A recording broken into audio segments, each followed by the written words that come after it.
Alrighty. We should be live. Happy birthday, America. Once again, here we are.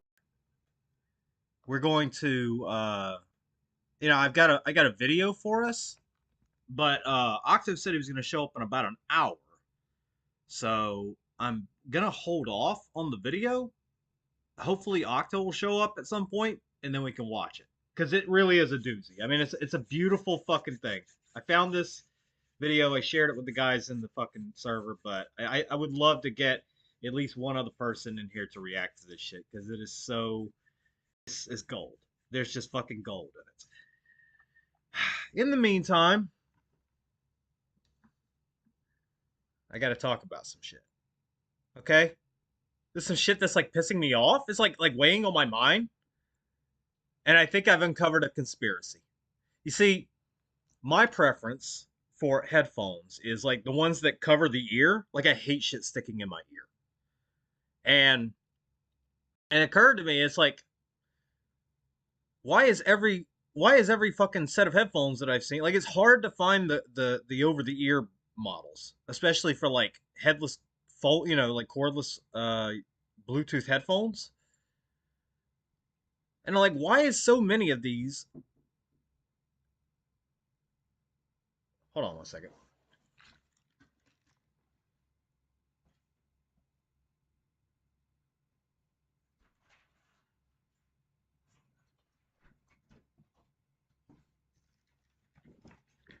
Sorry, thought there was someone at the door. Anyway, I'm like, why is so many of these like the model that stick in your ear? And I was like, is it not forget the protection from that cone shape that your ear forms, that helps it like pick up sounds more accurately, we're just gonna bypass that, go directly to your fucking eardrums. And then I figured it out. I figured it out. It's all a plot by the Democrats. Okay? Once you're deaf, these fucking retard Democrats are going to try to curry your vote by making speeches, but the person who's doing the sign language doesn't know how to do sign language, and so you end up voting Republican because the guy who's doing sign language told you to go fuck yourself. It's all a plot. I've uncovered it, okay? It'll be on Alex Jones next week.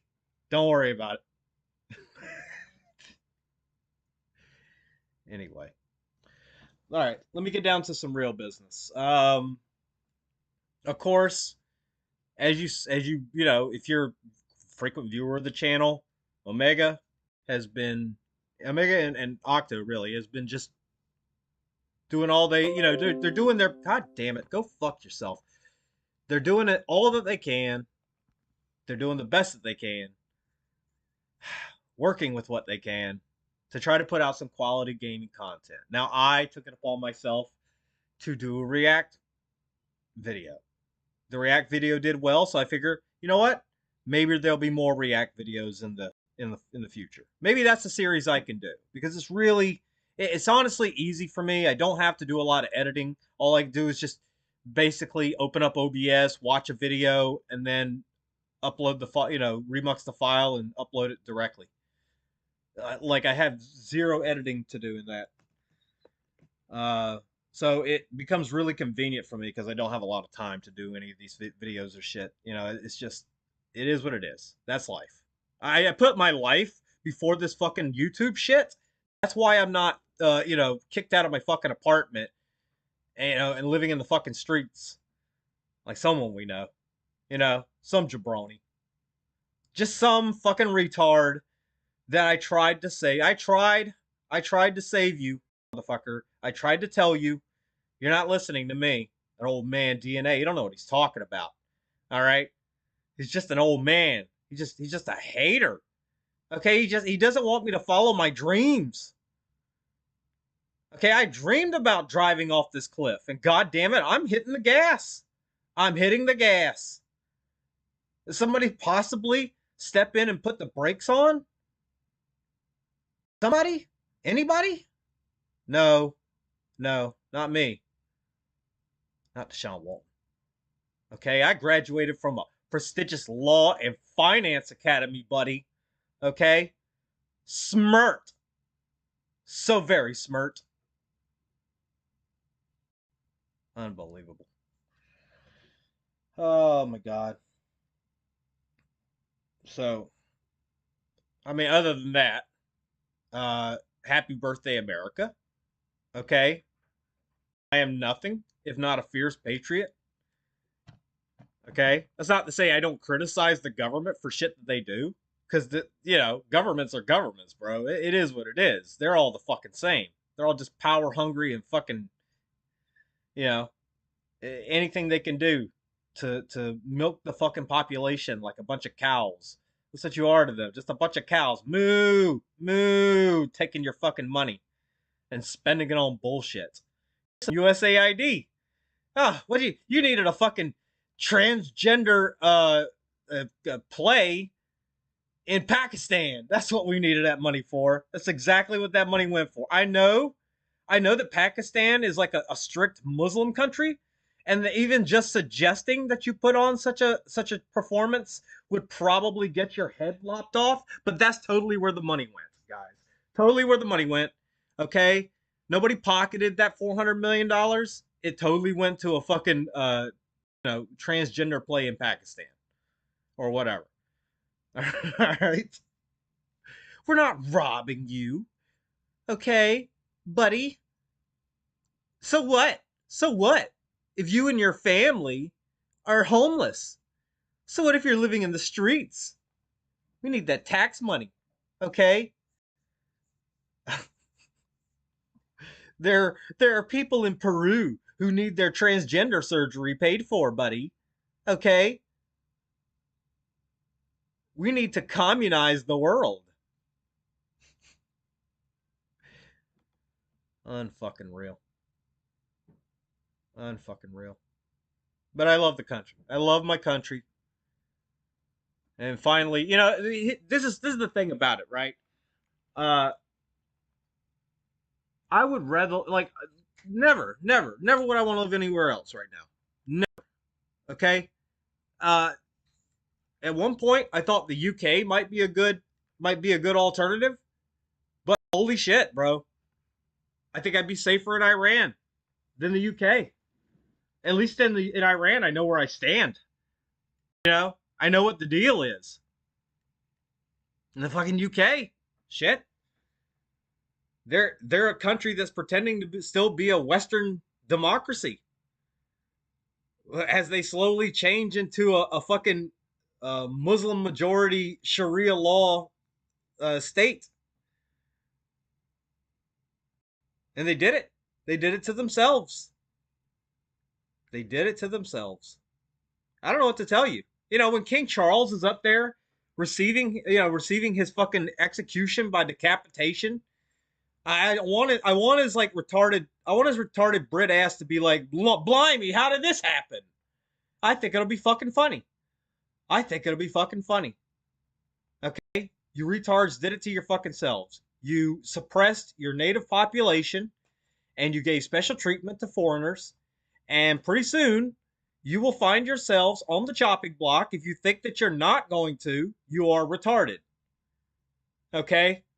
I pretty soon, I don't even remember his fucking name. That dipshit, what was he, like chief of the police in fucking London or some shit like that? Whoever that dipshit was, you will find yourself on the chopping block, buddy. That's it. You're gonna be sitting there, blimey, how did this happen? Swack, and your head is gone. That's your future, and you did it to yourself. Don't call it a grave. You chose this. So no, I would not rather live in the UK than America. How about Australia? Well, Australia is, being assaulted by. First of all, Australia is like, hell.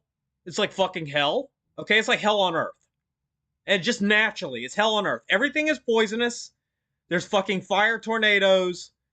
Okay, even the ground is dangerous. Okay, you never know when you might step in some quicksand and be swallowed whole. Sacrificed to the fucking earth gods. And that's, of course, if you don't run across the crazy Australians on fucking motorbikes. Throw grenades. So, maybe as a nice place to visit, don't think I'd want to live there. Okay? Sounds a little too dangerous. I'm pretty sure I would get, like, attacked by birds or something. Isn't that what they have? They have, like, attack birds that swoop down, and then they have attack birds that, like, claw your guts out. The fucking emus. Okay, the Masters of War there in Australia. Nobody does it like the emus. Okay? They're one of a kind. And most of you are just haters. You're just absolute haters. Give me 1 second. I need to check my audio settings real quick. I just want to make sure.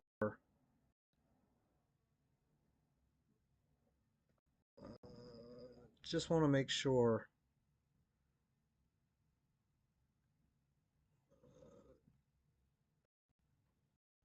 They always put this fucking crisp on, and it just does nothing. It just does fucking nothing. Sorry. I hate Discord. I just want you to know, Discord, I hate you.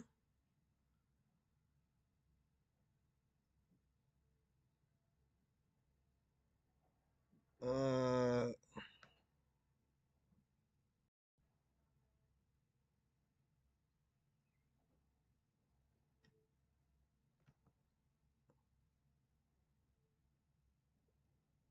I don't even want to fuck with that. Okay. But, like I was saying, oh my God, Crassus will be here in 30 minutes. What is this world coming to? Anyway, so yeah, I'd rather live in the U.S. Sorry, Australia. I'd love to come for a visit. I'd rather live in the U.S. than Australia. Okay? You have crazy eco-terrorists. All right, everything is poisonous. Fire tornadoes and flooding. Okay, you got like somehow Australia has been cursed with like all the plagues of fucking Egypt every year since its inception. So I don't know what to tell you. Sorry. Sorry. Well, how about Germany? Germany's a great land. They're modern technology. The trains run on time. They build great ovens. Okay, the gas bill's a little high, but it is what it is. But much like the UK, unfortunately, Germany has become an Islamic state. So, I mean, I don't know. I don't know. It is what it is, I guess. Suffer Germans, I guess. I'm not going to live there. And besides, you know,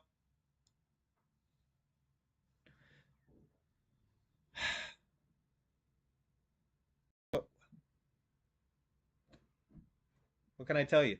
Okay, the soil is tainted. The soil is fucking tainted. Okay, I don't want to live in a land that can't seem to win a fucking war. Okay, just lose, lose, lose. That's all you fucking people do. Every single fucking war that you fight in, lose, lose, lose. Couldn't beat Napoleon. You couldn't beat the fucking French. You couldn't beat the fucking. Well, you did beat the French, but you couldn't beat the English, and you couldn't beat the English and Americans again. You couldn't beat the Russians. Fuck, you can't beat anybody. I don't want to live in a country that can't win a war. Okay? That's why America is always at war. Always to keep me interested, okay? It's courting me like a jilted lover. But where else would I rather not? Maybe Canada. Would I want to live in Canada? Probably not. Okay, it's a frozen fucking tundra, nothing filled with nothing but fucking snowbacks. Disgusting people. Okay, go around eating fucking poutine and saying a boot. I know what you're all about. All right, you fucking snow apes. Okay, okay.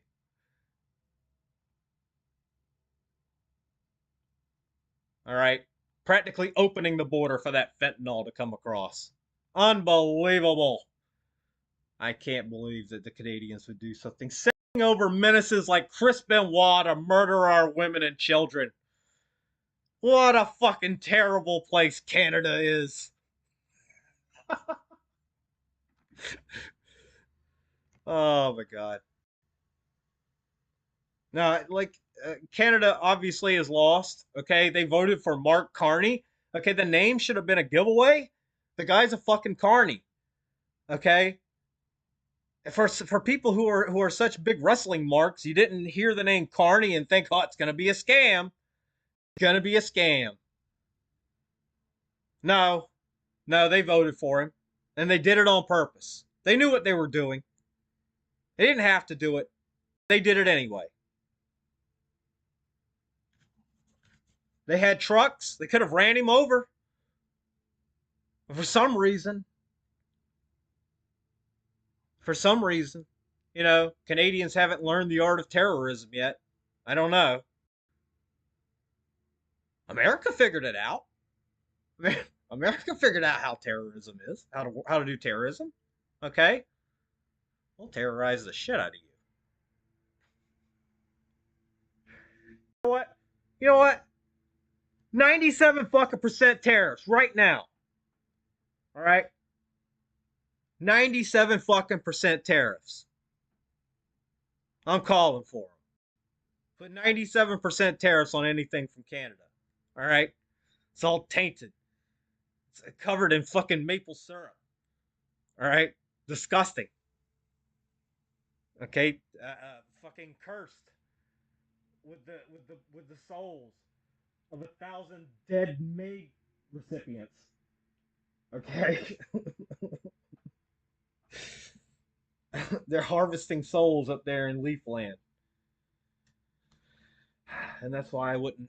That's why I wouldn't want to live in Canada either. It's just unfucking believable. Is there nowhere else to live? Maybe Brazil. Okay, I could live in a house with razor wire around the outer perimeter, like I live in a fucking prison. But the weather's nice, the food's good, the people are pretty accommodating. Portuguese isn't that hard to learn. I've learned quite a bit. But what can I say? What can I say? I love the good old U.S. of A. Here, where I can be a pampered, spoiled brat. I can tell you, after 2 weeks in a fucking second world country, man, I was so happy to bring my spoiled American ass back here in where there's air conditioning. Holy fuck, you have no idea how good that felt. With a shower, where the fucking roads didn't have potholes that looked like they got bombed in Fallujah. Okay? Where I didn't see a fucking cow running down the street. I literally saw this. Matter of fact, we saw the cows. They were in the back of this truck in this makeshift fucking fence, and everything seemed fine. And then later, we see this fucking cow running down the street. It's like, I'm out of here. Okay, okay, okay, then, I guess. This is what we're doing now.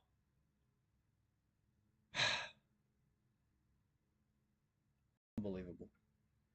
Unbelievable. Where is this fucking Canadian? Okay? I don't have a goddamn day. I need to know. I need to know right away. Get in here and defend your country, Leaf. Okay? I'm just going to keep making fun of you, and you'll deserve it.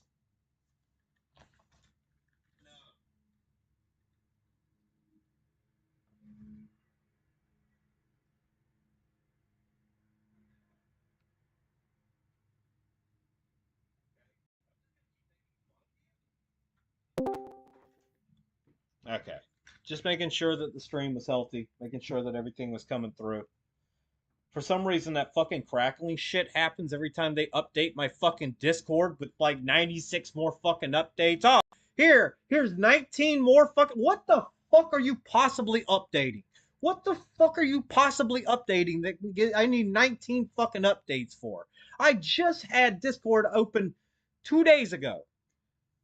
What? What could you possibly be updating?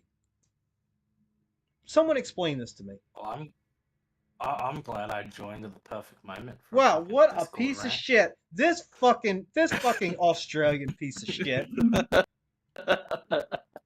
Oh, sorry, I had to deal with a fucking fire tornado outside. Oh my god. Oh my god. The the wombats are chewing on your fucking internet cables and shit. Holy shit. Well, I did have to deal with, like, a few weeks ago with the second most venomous snake in the world in my warehouse. So Oh my god. That's fine. I just had to pick it up from the tail and throw it outside. Well, you know what you do is you send the low-level employee in to get bit, and then while the snake's biting him, then you grab him behind the head. Nah. We'll just grab it. We actually have, like, unironically in schools, like, at, like, primary school. Right. So, like, when you're, like, fucking 10 years old, and that they actually bring, like, reptile and, like, reptile people and that to come over and teach you how to handle snakes. Right. And, like, you learn it as a kid because it's a saying that you learn from school, where it's like, what was it? Hold the tail and you won't fail. Away from the head or you'll end up dead. I mean, I guess it makes sense. Like, there's certain snakes I don't think you should probably try to pick up by the tail, though. You know, like a boa constrictor. That motherfucker's probably gonna double back on you and have you strangled to death, like 5 minutes.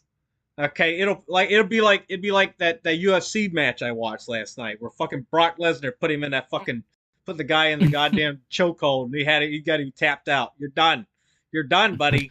Except this is like an 800-pound snake. All right, and it's gonna squeeze your head off. Luckily, all our snakes are like reasonably sized. Yeah, they're not like 7 meters tall, like long and shit. Well, you don't need but to they are aggressive as fuck, though. Yeah, and you don't need to be too big when your fucking venom can kill, like, you know, a fucking bull moose. Yeah, I think that the taipan that I grabbed, I think it was one bite can kill like 100 people in 15 minutes. One snake versus 100 men. Who wins? Yeah, like legit, dude. Legit. Oh my god. So that was fun. Well, are you ready to be sued? Are you ready to be sued? Okay. Oh my god. Come sue him, Virgil. Ready. Get your fucking lawyers. You're gonna be sued. Okay. We're blaming this all on you. This is all your fault. All right. You are the one who introduced the match. Fuck off.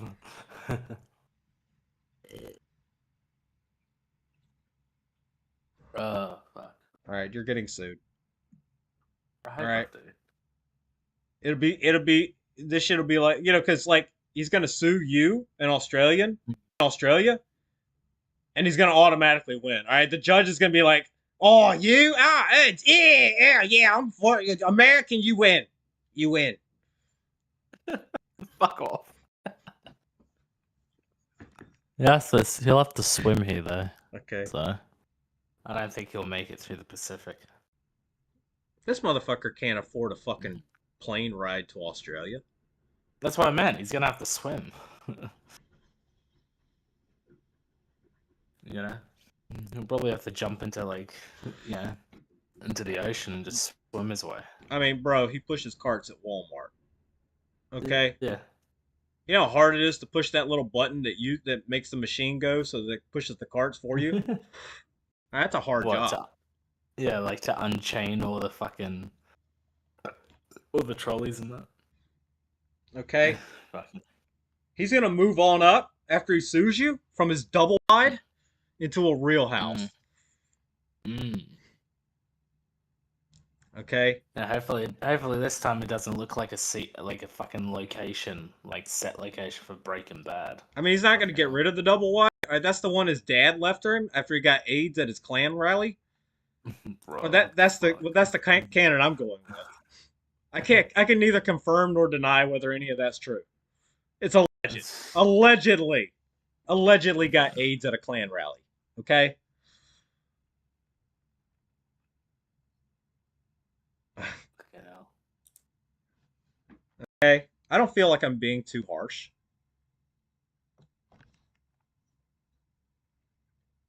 Unbelievable. I can't even like I was trying to hold out to see if Octo would show up so we watch this video. But maybe if Crassus shows up, we'll just watch it anyway. I think you'll like it. I think it'll give you like it'll give you some real insight. It's that fucking dangerous man, baby shit. Yeah. Basically it's a Connecticut parole hearing.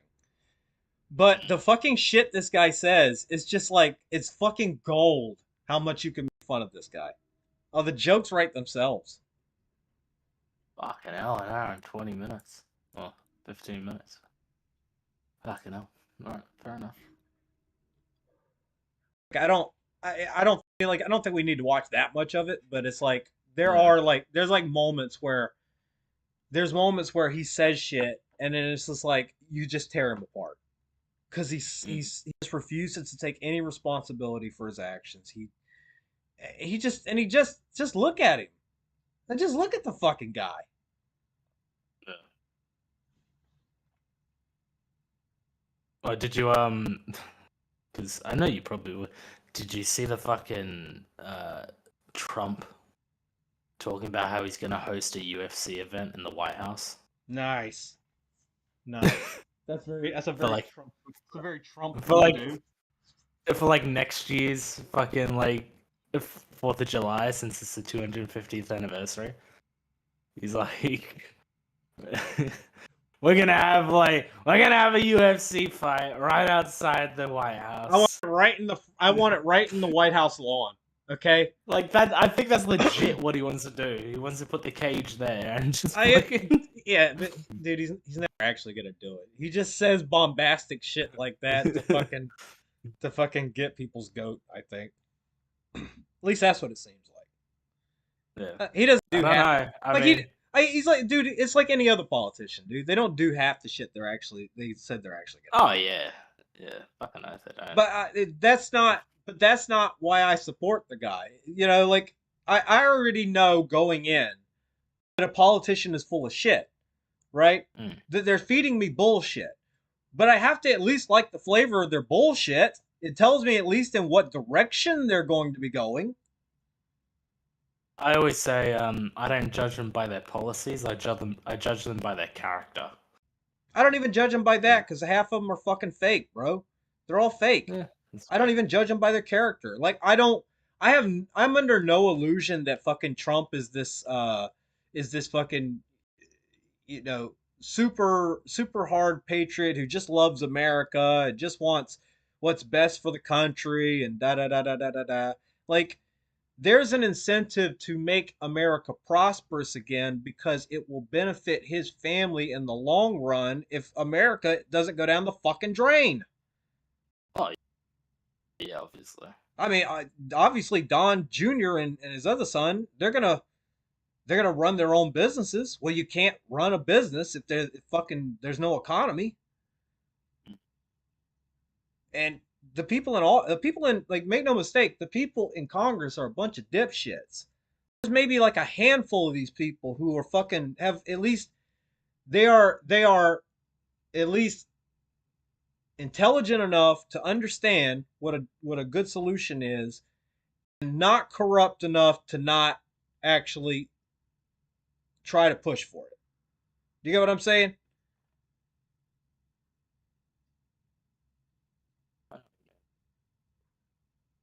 I mean, it's really like America's got a lot more problems than it seems. There's a lot more under the hood. But so let me ask you, since obviously you're American, you've like, how has the whole tariff thing happened for you guys? Like, I always see shit of like, oh, cost of living's going up. It's not. It's like it's affecting everyone. Like things are getting more expensive in America and shit because of it. Like, is it? Is there a gradual change to that, or is it just it's always been a case? No, here's the thing. Here's the thing, bro. It's a trickle down effect. So it's going to be more expensive for the manufacturer, Yeah, right? yeah, It's going to be more expensive for the manufacturer in a bigger way than it's going to be more expensive for the consumer. The consumer is going to get a little bit of that, but not like as much as the manufacturer. Does that make sense?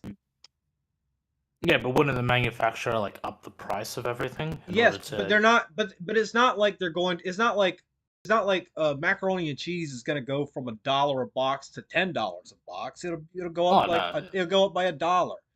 It'll go up Mm, by $2. People ain't gonna care. They'll be like, oh, mm, it's $2 extra. Who gives a shit?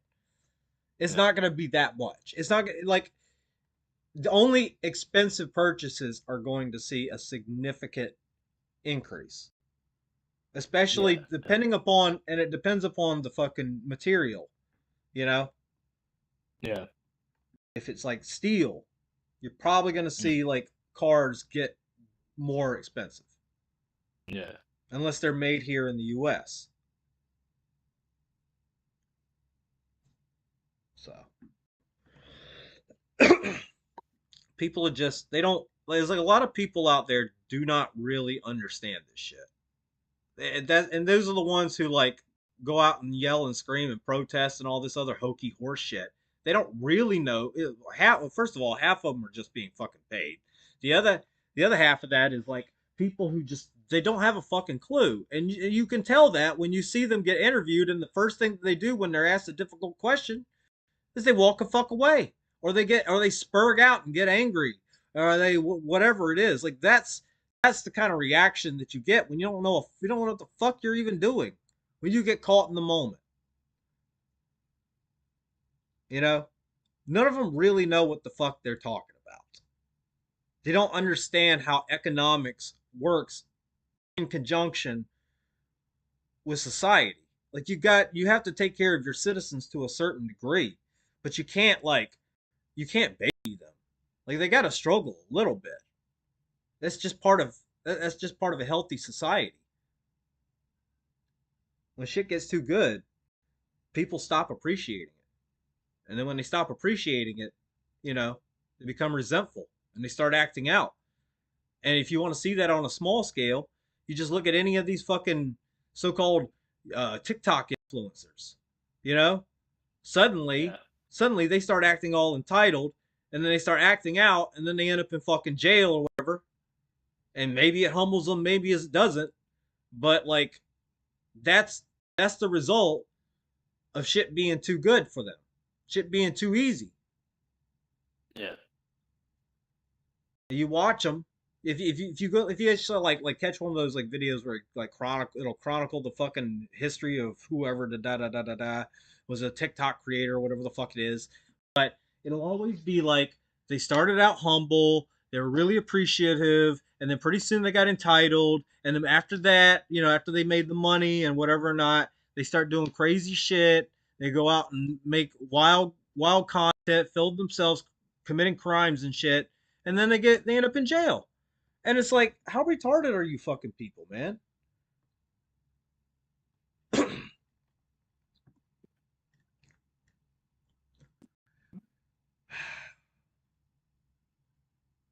But it is what it is.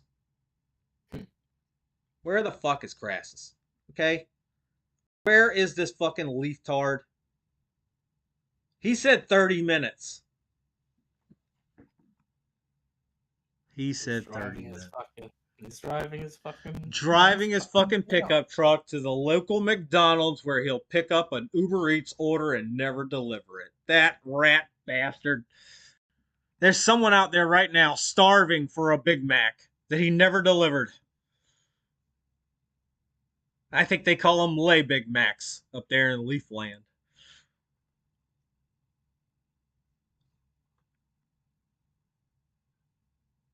Okay. And of course, we're waiting on the German. Mhm. The German should be here in about maybe half an hour or so. Oh my God. Give So me 1 minute, fucking. bro. Hmm? Give me 1 minute. I'm just going to go grab a drink. No.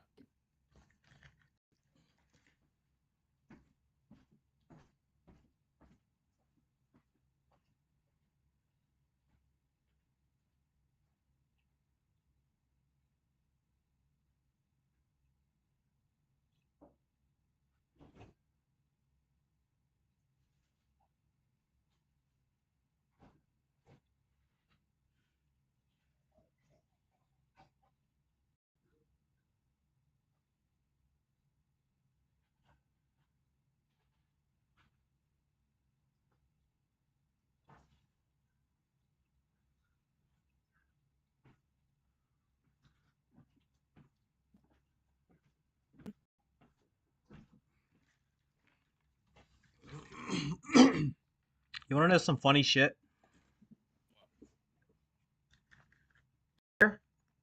Yeah. I'm here. Okay. You want to know some funny shit? What? Your video got hit with a copyright notice. Mine didn't. And it was just me watching your video. Fucking unbelievable. How fucked It's is like that? how? Like, How fucked is that? no, you know what? You know what it is. It's probably yeah. It was fucking probably Octo, and then when he added in the fucking Shrek and stuff, maybe. The Shrek stuff played on my reaction too. Yeah. It's just YouTube's fucking content ID system is fucking trash. What did you see that recent announcement or whatever from YouTube? Oh, about what? The like apparently like it's like doing the whole thing of like content sharing and shit, and like transforming it has to be like 100% on point, otherwise like everything gets fucking demonetized. I don't Let give me a see if I can find. I don't give a shit about the demonetization, bro. I don't plan on making any fucking money off this. Oh no, I know that, but I can just see how fucking chaotic it's gonna cause. Well, Fucking, YouTube said, oh, we haven't been kneecapped enough. God, how can we really put ourselves in the dirt? How can we force more people to go to Kick? Okay? I promise you, as CEO of this company, it will never, and I mean never, make a dime. fuck. Do you understand?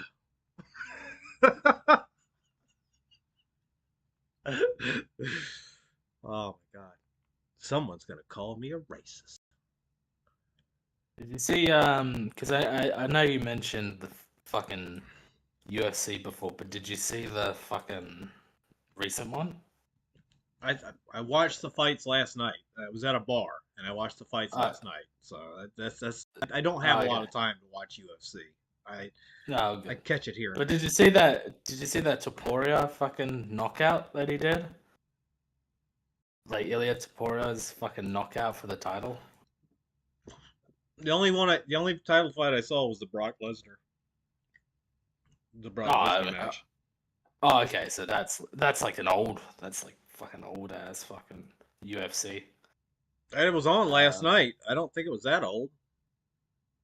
oh, it'd have to be for the title. Yeah, that would have been It if was that on was for it was on that U one. it was on UFC Unleashed last night. It was Brock. I don't know who the two. I don't know who his opponent was. I wasn't. All I recognized it was Brock Lesnar. I didn't recognize it was him though until like after he won the fight, and I saw the Yeah, tattoos and shit. Like, yeah. he was getting his ass kicked. He was getting his ass kicked there for a minute. Like Big Boy had him fucking laid down and was laying into him, and then eventually at some point I didn't pay attention to the whole fight. I was eating and I was fucking talking to my wife and having a good time. And then I looked up and like fucking Brock had him on his back and he's like got him in this fucking headlock. Yeah. It was Shane Carwin, and that you fought against for that one. He was like the bold. He was like bold guy, right? And he was wearing like blue tights. Yep, yep. Yeah. That's like UFC 116. So that's back at like. Oh, was it? fucking- Okay, I don't. Yeah. That was I was years and just years ago. I was just watching the fight. Yeah. But no, fucking Ilya Tapora, fucking dude, his knockout at fucking UFC 317, fucking insane. Like, I think the guy has to have fucking brain damage after that fucking knockout. That's one of the reasons I kind of gave up combat sports, bro. You get Yeah. rocked in the head a few times, you're like, wait a minute, that shit. Like the thing is like it has lasting lasting concussion syndrome and shit. Oh You know what I yeah. mean? Like you'll be fine, and you'll be walking along, and then all of a sudden you'll just fucking Oh yeah. you just get lightheaded and shit. Gotta drive the girlfriend to work, so I'm gonna be a but I'm coming. Yeah. Fucking. Good to know. Good to know. Good to know. Fucking Crassus. Goddamn leaf. Peace. That's why it's shit. so. That's why it's always so hard to like. As much as it's fucking like crazy, it's why it's like so hard to watch like old boxing fights because it was just that case of like they just didn't fucking stop the match until the cunt was like knocked out. Eh, It's like you're going 12 rounds in and you're just fucking beating the shit out of each other. I could watch like Tyson era boxing matches, the '80s, Yeah. the '90s, the early '90s, those like, even the late '70s. Like a lot of good. If you watch if you watch like I could watch like old footage of like Rocky Marciano or Muhammad Ali or Joe Frazier. These guys were fucking class acts in the ring. Yeah. I don't know. It seems like boxing has changed up a lot. Oh, like boxing became too. As much as it sounds silly, boxing became too mainstream to the point where like I think it just became really semantic on like how they promote, and it was just more about like it just became money. That's all it really was. So What like the art form of boxing just fucking dwindled. I think, well, It's, I think boxing exchanged that mainstream fame for losing a little bit of what made it special. Mhm. You know, now you've got fucking Jake Paul of all Yeah. people, doing boxing. Yeah, he's now. I think I remember reading something. He's like six. He's like I think he's like ranked eighth of whatever in the welterweight division or some shit like that now. Like, Like he's actually in the rankings for the title, which is but like yeah, fucking crazy. yeah, but my point is, it's like back in the day, if you'd have had a name that was associated like Jake Paul, there ain't a fucking trainer in the world that would have trained you. They would have told you, get the fuck out of my gym. Don't come Oh back. yeah. Oh yeah. You could not have you had to have at least like a cleanish reputation for them to even bother with you, bro. I'm not going to Yeah. attach my name to you if I know that there's a chance that it's going to bring my gym backlash, if it's going to bring my gym a negative reputation. Well, But it's also a case of like back in those days, it was like the only people that get accepted into those type of gyms are the ones that actually devote their fucking entire life to the sport. I mean, true. You know? You would see a lot of people. Maybe a lot of people would show up, and then the crowd would thin for the people who are really dedicated. Yeah. You know. I mean, that's why I fucking like. Yeah, I mean, modern boxing, I couldn't give a shit about. The only boxer I cared about, but even now, like, I don't really care about him anymore, was Pacquiao. And that just because I loved how Pacquiao, like, he went like, won like he had like 5 titles through different divisions or whatever the fuck. Yeah, he had like fucking one of the greatest records in his fucking weight class. And then he's like, you know what I'm gonna be? I'm gonna be fucking governor of like fucking in like the Philippines, I think it was. Or he just becomes like full on like the Arnold Schwarzenegger like route of like, you know what? I'm just gonna go politics. It's like fair enough. I mean, I can't really blame him, man. Like he's already Yeah. made a name in boxing. There's no reason to go out there and get your fucking head beat in anymore. You might as well do something else with your life. Yeah. Pacquiao was like in his like what 40s when he retired. Yeah, yeah, yeah. Oh, yeah. The dude had been fighting since he was 15. Yeah, like he was Right. like you talk about the dedication in your life. I mean, fuck.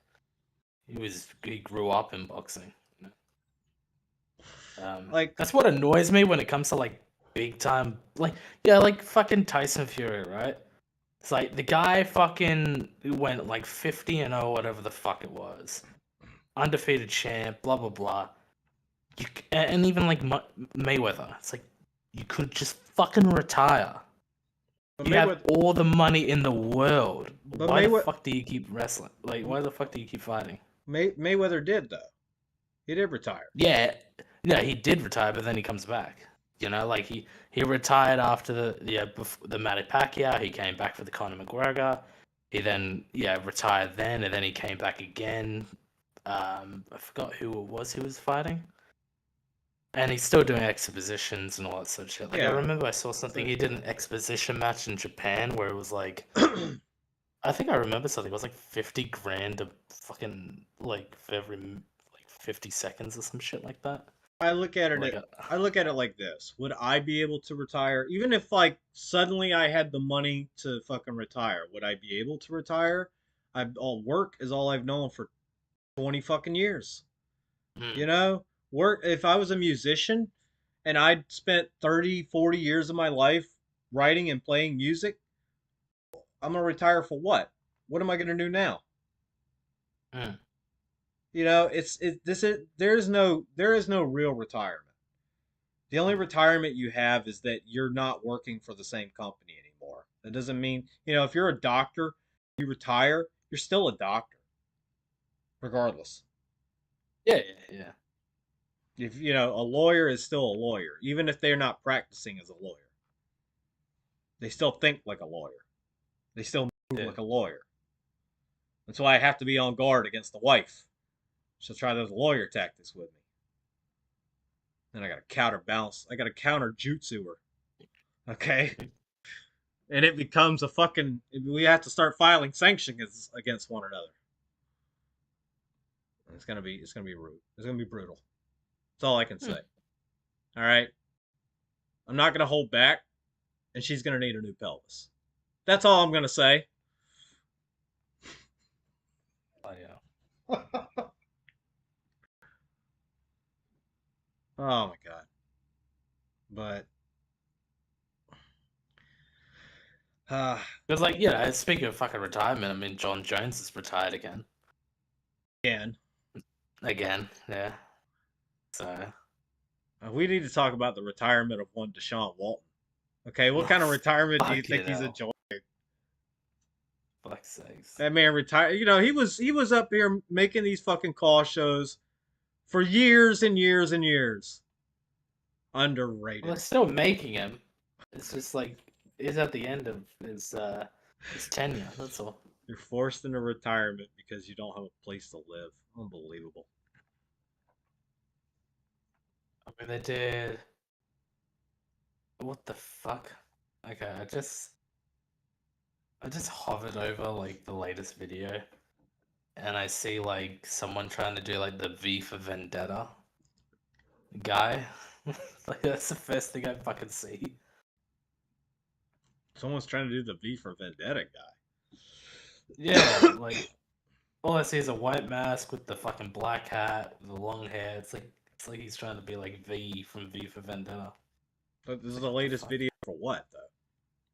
Ring of Valiance. Oh. Well, am I surprised? Okay, this fedora tipping fucking good boy, sir. Excuse me, m'lady. Seem like you need a saving from all that racism in your comments.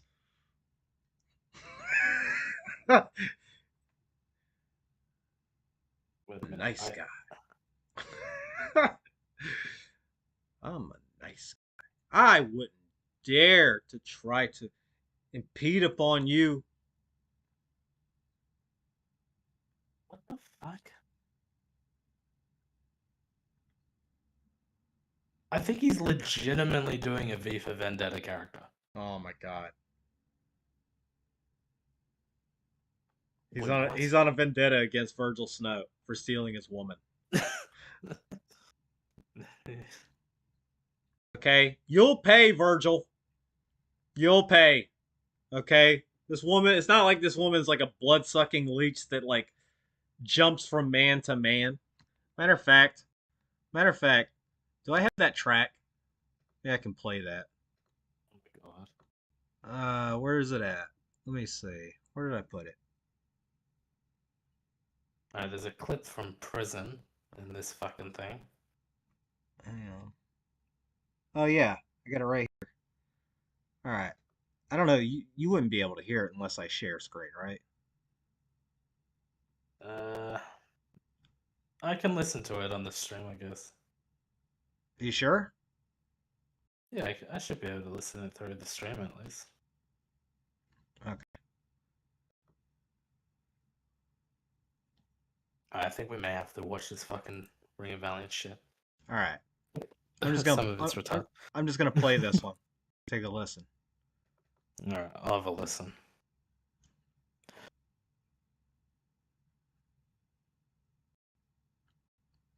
I mean, as soon as it opens up, there we go. Fucking trad, he got a twist in his panties. Knowing he was in front of Ryan on his hands and knees. His online love life is nothing but insanity. And his current girl, Mandy, is a manatee. Yup, the same Mandy that cucked him said fuck him and dipped like the shit meant nothing. She's a blood-sucking leech, that's why she's stuck to him. And I really can't wait till she does the shit again. And now he wants to be a man again, but he's dickless like a mannequin.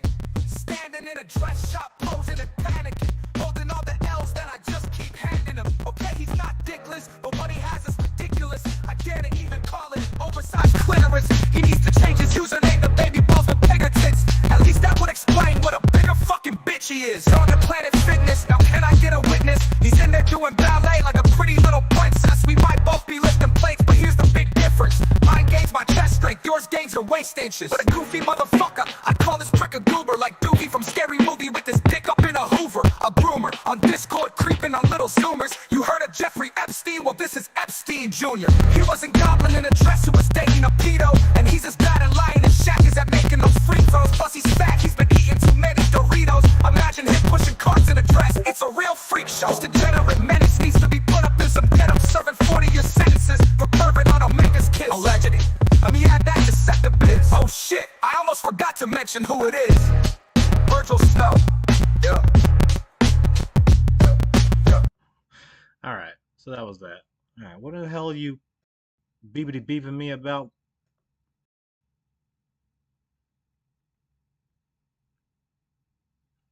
Ah, popping noise. Did I blow it out?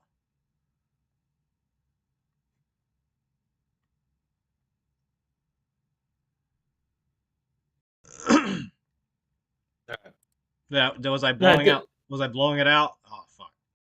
No, like like I can hear it, but like there was a stage where like, oh, one second, let me mute the fucking stream, otherwise I'm gonna hear myself. Like you turned up the volume, so it got a bit louder, but that's fine. But then I started hearing that popping fucking noise from your audio or some shit. That must have been blowing it out. Yeah. Because obviously we all heard that from your reaction video. We were like, what the fuck's that popping noise? You know, I don't know what it is. It's like this fucking audio, the desktop audio for some reason sets itself so high. So then it starts like going into the red. Yeah, what the sensitivity in that? But if I don't turn it up a little bit, then you guys will be drowned out. That's the problem. You're part of the desktop audio. So I guess maybe that I need to find a way to like make external microphones one audio and everything else another. I don't know. You can separate the Discord audio from your desktop audio. Yeah, you can. Just do output audio. What was it? It's application? Output application. Let me open OBS. Hang on, I can't tell you just off the top of my head. Look, I'm not doing it right now. Okay, but I'll figure it out. I'll get it set up for later. But for now, DNA struggling with technology again. Listen, don't blame the old man. Okay, he's not to be blamed. It's Omega's turn to change your diaper. Oh my god, no, fuck that. You're such a horrible person, Crassus. Okay. I already had to reorganize his fucking vitamins and that he has to take every day for the week. Okay. Like, yeah, he does get fussy with the vitamins, I will say. Yeah, well, the fucking pills, dude. Unfucking believable. Listen to this bullying. Okay. This is why you know what? This is why I implemented a one-man committee to make all the votes. Okay, and a unanimous decision. A unanimous decision that I was not corrupt. Okay, these were free and fair elections. I think you are a fucking fascist. Oh my god, the fascist is here calling me a fascist. What an unbelievable! This is America, you son of a bitch. How many Muslim children have you bullied and just absolutely ruined their day today, Octo? Fun fact, I spent Fun fact: I spent like 2 hours like one-on-one somebody. You know, we had like we played like fucking cards together, and we had a great old time. You know, this kid had the most fun he probably had for like I don't know how long. You know, every time the summer comes along, he's not really happy to see him. You know, so what? Say for example, you're playing Uno, and he puts down a +4. Like you put down a +4. Yeah. Like no, you put down a +4. Did he just put down 2 planes? Oh my Just god, like- unbelievable. No. He's not there yet. Yeah, I saw this lady. You know what's funny is I saw this lady today, and she was doing these like they're pretty standard exercises. It's just like a little exercise where you put your hand out in front of you and you kick upward to you know touch your toes to your hand. And I was just thinking, wow, you know, if her hand was just like 15 degrees upwards, this would be a whole different thing. Yeah. I love Islam. I just want to note that on stream, okay? So that nobody gets the German government. wrong opinion on me. Okay, I love Islam. German government, I love Islam. Okay. Assalamu Got it? alaikum. Salam alaikum, alaikum salam, Habibis. Habibi. Just like the great Gunther, the general said, you know. Yeah. Hello, Saudi Arabia, my Habibis. The Islamic general. All right, so we ready? I want to introduce you all to the Connecticut. Fat fuck do you have for us here today? What fat fuck are we watching now? I want to introduce you to the Connecticut Parole Board. This gentleman, this gentleman is seeking parole from his time in prison. I guess he hasn't, you know, he just can't get to like his Twinkies behind bars. You know, getting a honey bun is a little too expensive for his taste. So $75. he's about to cry and beg for fucking parole. Was this written by Muhammad? He can't control himself when she speak to the board. Well, yeah, he's gonna spurg out when he's gonna speak it. He's gonna spurg out when his victim shows up and says why he shouldn't be put out on parole. German government. He is also extremely manipulative, determined, and a dangerous person, and I am worried that without supervision, he remains a danger. Iran's gonna do another Before the birth of our son, Kurt was starting to slip into abusive behavior. He would often raise his hand towards me in a gesture of threatening to hit me and to scare me into submission. It began to get progressively more often around Christmas of 2022. The question is, can DNA hear us? Can you not hear the Can you not hear the video? No. And it's laggy. Just send the link to Omega. Okay. I got it. It should be in the channel talk. It's in the channel talk. Oh, okay. Well, then don't send it. Okay. I guess Me and my friend Muhammad are waiting. I mean, I guess I can close that one out then. At least that'll be one less thing on my fucking GPU. Oh, we're in a heat wave up in Canada right now. What is it, like fucking 6 degrees? 7. Oh fuck, dude. Fucking hell, mate. You guys are Our buildings are melting. Just walk around naked at this point. Yeah. I already do. But for some reason, I keep getting stopped by police on the way. Well, it's because you're evil. Okay. I'm just trying to get to the. I'm just trying to get to the park. Yeah, sure. Mm-hmm. Sure you are. With that bomb Alright, let's to your chest. Hang on one Are second. you trying to I know I'm not allowed. fat emo bitches again? I know I'm not allowed within Manipulative, 300 feet of it. determined, But and a dangerous person, and I am worried. So you guys can hear that? yes. I cannot hear you. Fuck snakes. He is also extremely manipulative, determined, and a dangerous person, and I am worried that without supervision, he remains a danger. Before the birth of our son, Kurt was starting to slip into abusive behavior. He would often raise his hand towards me in a gesture of threatening to hit me and to scare me into submission. Just unbelievable. I do that. Unbelievable. I do that to my girl all the time. Hey, I'm you not in listen prison. here, bitch. I need some parole. And smack them up. Fucking hell.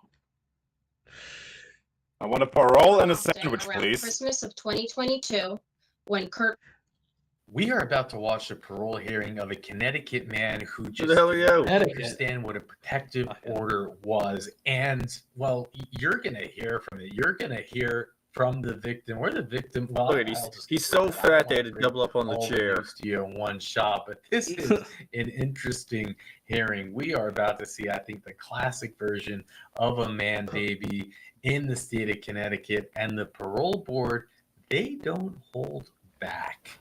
Now, with that, let's jump in. Kurt Spletzer, 352268. Thank you.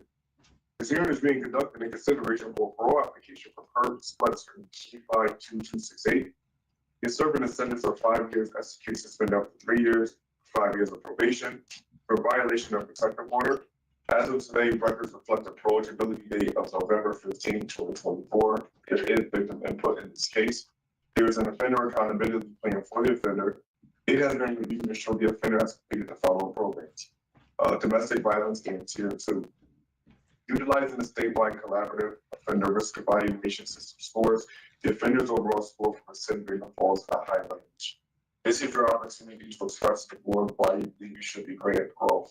You may begin. Oh God, here we go. Well, I think I should be granted parole because I've changed a lot in the last 2 years. Everyone in call ever. I want to see. I want to know. What are these changes? Okay. Obviously, it wasn't to your physical well-being. Yeah. I gained They another all 20 say, I've pounds. changed. I've changed. I'm a better man. Listen, in the 2 months I've been in prison, okay, I've really done some reflecting, and I'm a better person for it. Okay, so you're just gonna have to give me this parole, and we'll call it a day. Question is, does he use the "I found God" defense? Oh my God. The classic, like, fucking general. Yeah, I found religion. I found saved. Allah. Jesus gave Yeah, me, and he I said, found Allah. yeah. Jesus This is gave the thing me, now and he to said, do. You don't find Jesus today, you found Allah. That's the woke thing to That's do. the easiest way to get parole. Oh yeah, dude. I stumbled a little bit in the beginning. Not in Israel, though. Before I was sentenced. I was scared. I was looking at a lot of time. So and I was dealing with a lot of depression. I lost my family, and my whole life flipped upside down. God, this really is like Paul. But since then, I have been fully focused on my recovery and changing my ways. My thinking, basically. I realized that my main problem is my emotions. I was letting my emotions control my thinking and my actions. Yeah. And Peter also let his emotions go getting me through. in trouble. And so I have been, working on that, through, I did the Tier 2 program. I did several programs through the mental health unit, like a stress management, relaxation, and cognitive behavioral therapy. Maybe. And then I'm also in the Tier 4. Maybe learning to deal with your emotions has something to do with being able to see your dick. Okay? I'm just saying. Maybe it has something with being able to see your dick. And recognize that you're a man. You should be able to handle these emotions. That you should be handling them in a calm and productive way. So that you don't end up in prison. Right where you are. Sitting there making a call apology. Question is, how long is he going to control his emotions while, the victims will speak out? Oh my God. You're going to love it. He's going to learn to have controlled his emotions so well, he's going to spurt the fuck out. When you get that murderous rage, just rub one out. I got about I got about $50 that he's gonna say I haven't cried as much as this. His charges. His charges include leaving someone in a pile of sweat and cum, and making them call him daddy, or they're getting blocked. Oh my God. No, you see, he's gonna swerve. He's gonna swerve by trying to sue these guys. I'm telling you now. He's gonna fucking I'll see you, court, bitch. I'm gonna be a TikTok in prison. Fuck. Consequences will never be the same. You haven't seen emotions yet. You haven't seen lunacy yet. program right now. And I also attend AA and NA meetings, as often as I can, regularly. I chair the meetings. I'm a big player in those. I love AA and NA. Anyway, Man, I so, love me some in AA. the last, I love standing in Yeah. front of a bunch of alcoholics telling them how much of an alcoholic I am. Boy, you don't even know. Boy, I was there drinking. Man, I used to be in there throwing down bottles and bottles of vodka every single night. Okay, beating the living shit out of my wife. I was so much of an alcoholic. And that's why I She just love didn't- standing in front of AA meetings and just telling them how bad of an alcoholic I was. Well, she knew how to shut her mouth and clean properly. She wouldn't have got beaten, now would she? Okay, you don't need. You know what? You know what you tell a woman with 2 black eyes? Okay, nothing. You've already told her twice. Okay, you've already told her twice. Fucking no. Okay, There's you know so what? much, Do you there's know so what? much new material for another PG Wild Mix right here. It's You know what? unbelievable. You know what a woman does? You know what a woman does when she gets out of abuse rehab? The fucking dishes knows what's good for her. Okay? Fucking Christ. And while you're at it, just make me a fucking bologna sandwich, alright? Fuck. Yeah. in the last 21 months, This case is it's 10 I sandwiches. realized that I made a major mistake in what I did to get here. You made a And, major mistake in caloric I can't intake. take back, I can't change the past, but all I can do is worry about the future and How you know, much I fatter swear- you'll get? to my I son. swear from now And I on, went- every time I smack her, it'll be open hand. Okay, I promise. No that- more closed fists. I promise next time she'll deserve it. Okay? Yeah.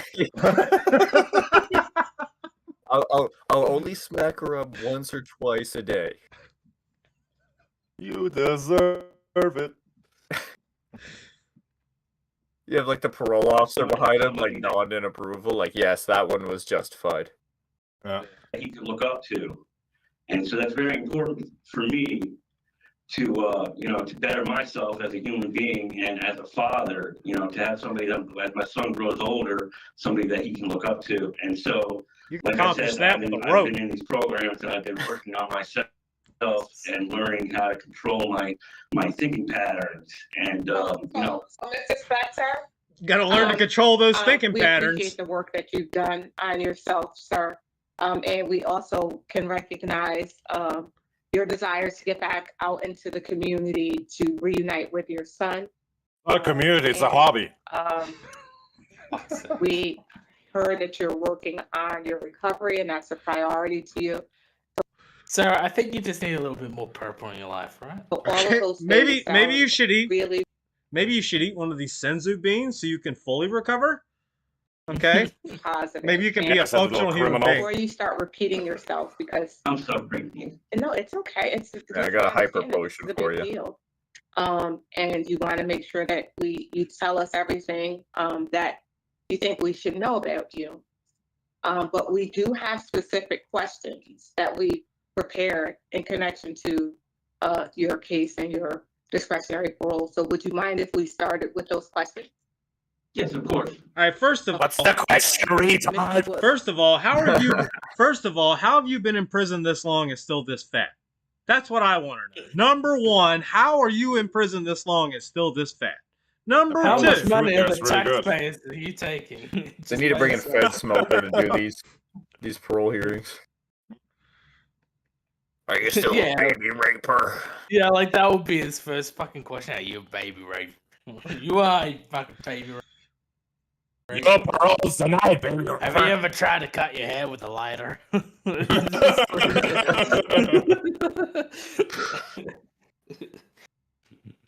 Oh, fuck. So what's going to happen is each of us will take turns asking you questions. And when we're done, we do have victim input for your case. So we will turn it over to our victim's advocate. And once they're done with the statement, we will deliberate. You can sit there and listen, and then we'll give you our decision, okay? Yes. We wish you the best. Denied. Just love it. Like, I just love it. It just takes the worst case, like, absolute worst swerve ever, where he's like, it's all about appeal, but it just goes, all right, well, we've changed our minds. Death sentence. All right? Death row. Mr. Rodriguez will begin with. I think Thank you, I ma'am. think I figured out what his final statement's gonna be. Well, actually, Omega. Okay, all right. We don't want to get canceled, okay? No, I edited it. I Don't worry, didn't we're say good. that. I didn't hit that button. Okay, that was I crisis. edited it. We're good. We're good. Good morning, Mr. Switzer. Good morning. Just a few areas I want to just talk to you about a little bit, that I want to have some better understanding. Thank you, for your opening He looks like he's statement, pouting like a child. that you gave us. You did share some of the programming that you've taken. That's a God, positive thing. It's like if Boogie 2988 and first- fucking Wings of Redemption had a kid together. Yeah, kind of is. I mean, mine is about 200 pounds. It's like if they did the fusion dance. No, it's like fucking Trunks and Goten or whatever the fuck. When When they, they when fuck they up the did fusion. got Yeah, the when they fusion. fuck up the fusion Go dance. Tanks. Yeah. First initial question is, you said you were in tier 4. When is that going to end for you? I think it's like a 6-7 month program, and When did you start? I've been in it since around Christmas time. So it's still like 5 or 6 more months, I think. Okay. It's a 6-month program. I got 5 months left. Other areas of concern that I have looking at your information that we can talk a little bit about. One is, you understand you violated a criminal protective order. Yes, You know what it means to have a criminal protective order. yes. It means And that you were understood so that much. before you violated. This is what it means. It means that you were so Yes, much of a yeah. violent, spurgy fucking retard that you couldn't listen to a judge when he told you, do not go near this victim. You are criminally protected from violating this order where I tell you to stay the fuck away. That's what it came down to. He could not control his spurgy behavior. He was that much of a fucking retard. Go ahead. Let's listen. Yes, yes. And you also understand that that order it doesn't expire until 2044. Yes. So what does that mean for you? That means no contact or anything with my ex-wife, and I believe my son is under that still, but I want to work on fixing that when I get out, taking the right legal way to Oh, get I'm glad to hear that. I'm glad to hear that. You're looking at a legal way of taking care of that situation. I'm not going to go into. I'm not going to relitigate the case. I don't want to go back over what happened. It's obvious that this happened, and what I didn't hear from your opening statement that concerns me a little bit is your remorse related to this particular situation. So I want to hear a little bit about that. What are your feelings about the victim in this? Yeah, I do. I feel really bad about what I did. I didn't understand the severity of my actions at the time. I guess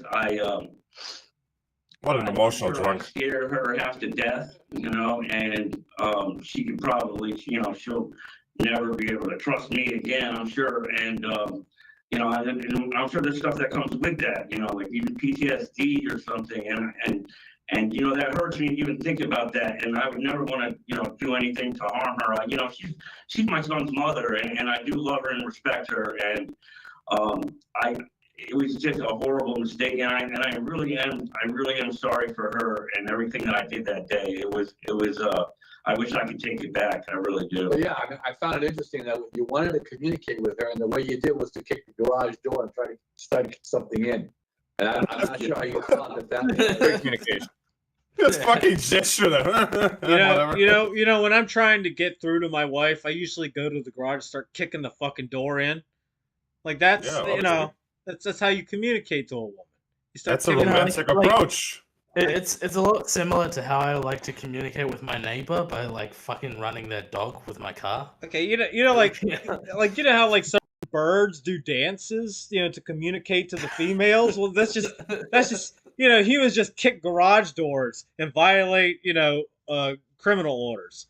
That's how human men communicate with women. If you don't know that, then I guess it's because you're a bigot.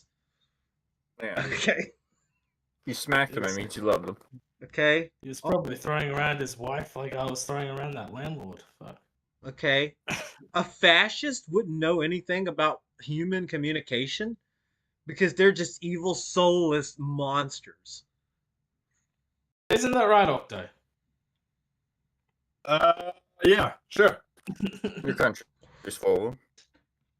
A way of being able to set up positive communication to be able to work some of these things through. No, Were you high at the time? Were you intoxicated or high? I was intoxicated. I'd stopped. Imagine my shock. Pikachu surprise fave gif. Yeah. Stunned. Imagine my shock. This man was he was having a little drinky poo here and there. So just a little bit, a little bit of drinky poo. A little bit of math. A little bit of here and there, Maybe he I was. may have had one too many. Yeah, just one, not like 10. Just an emotional drunk. Once again, we see another emotional drunk. Beating Hey, his an wife. emotional drunk. I'm offended. There's a little raging alcoholic. Feeling your gimmick. Yeah, fucking gimmick infringement, mate. Shit. Alright. You're only allowed to be given that title if you glass a cunt with your fucking beer bottle. Alright. and drank some liquor. Yes. Some. Yes. That was an unusual way of thinking that you would be able to communicate with her. Yeah, I took the wrong route. I guess when I got to the You think? You're not very good at communicating to this parole board, let alone her. Right, he fucking tried to lockpick that fucking garage door and his lockpick keeps snapping off, so he's like, fuck it, I'll just kick it down. How can I apologize to my wife for being such an asshole? How can I maybe approach her to say like I'm sorry? Let's get all the alcohol in the world and let's just fucking kick her fucking garage door in. Yeah, that will work. I don't understand. When I kick my wife like this, she goes down in one shot. Officer, there I was, hiding behind the bushes. When all of a sudden she was in trouble, I had to act. I kicked in the door. What was I supposed to do? You don't understand, officer. I can just imagine. You don't understand, officer. If I don't beat her, then the robbers will. Better than I give her. It's better to be someone she loves. I could just imagine like fucking like this guy just goes up to the garage door and like fucking Popeye the Sailor Man, he just fucking opens a can of beer. Has like a spinach, just fucking drink it. Just knock the down wife beater comes out at him. Yeah, just to knock down the fucking garage door.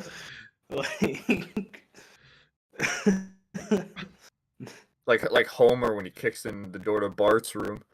Yeah, like fucking hell, dude. Well, I was just so upset. There's no reason I could have done that.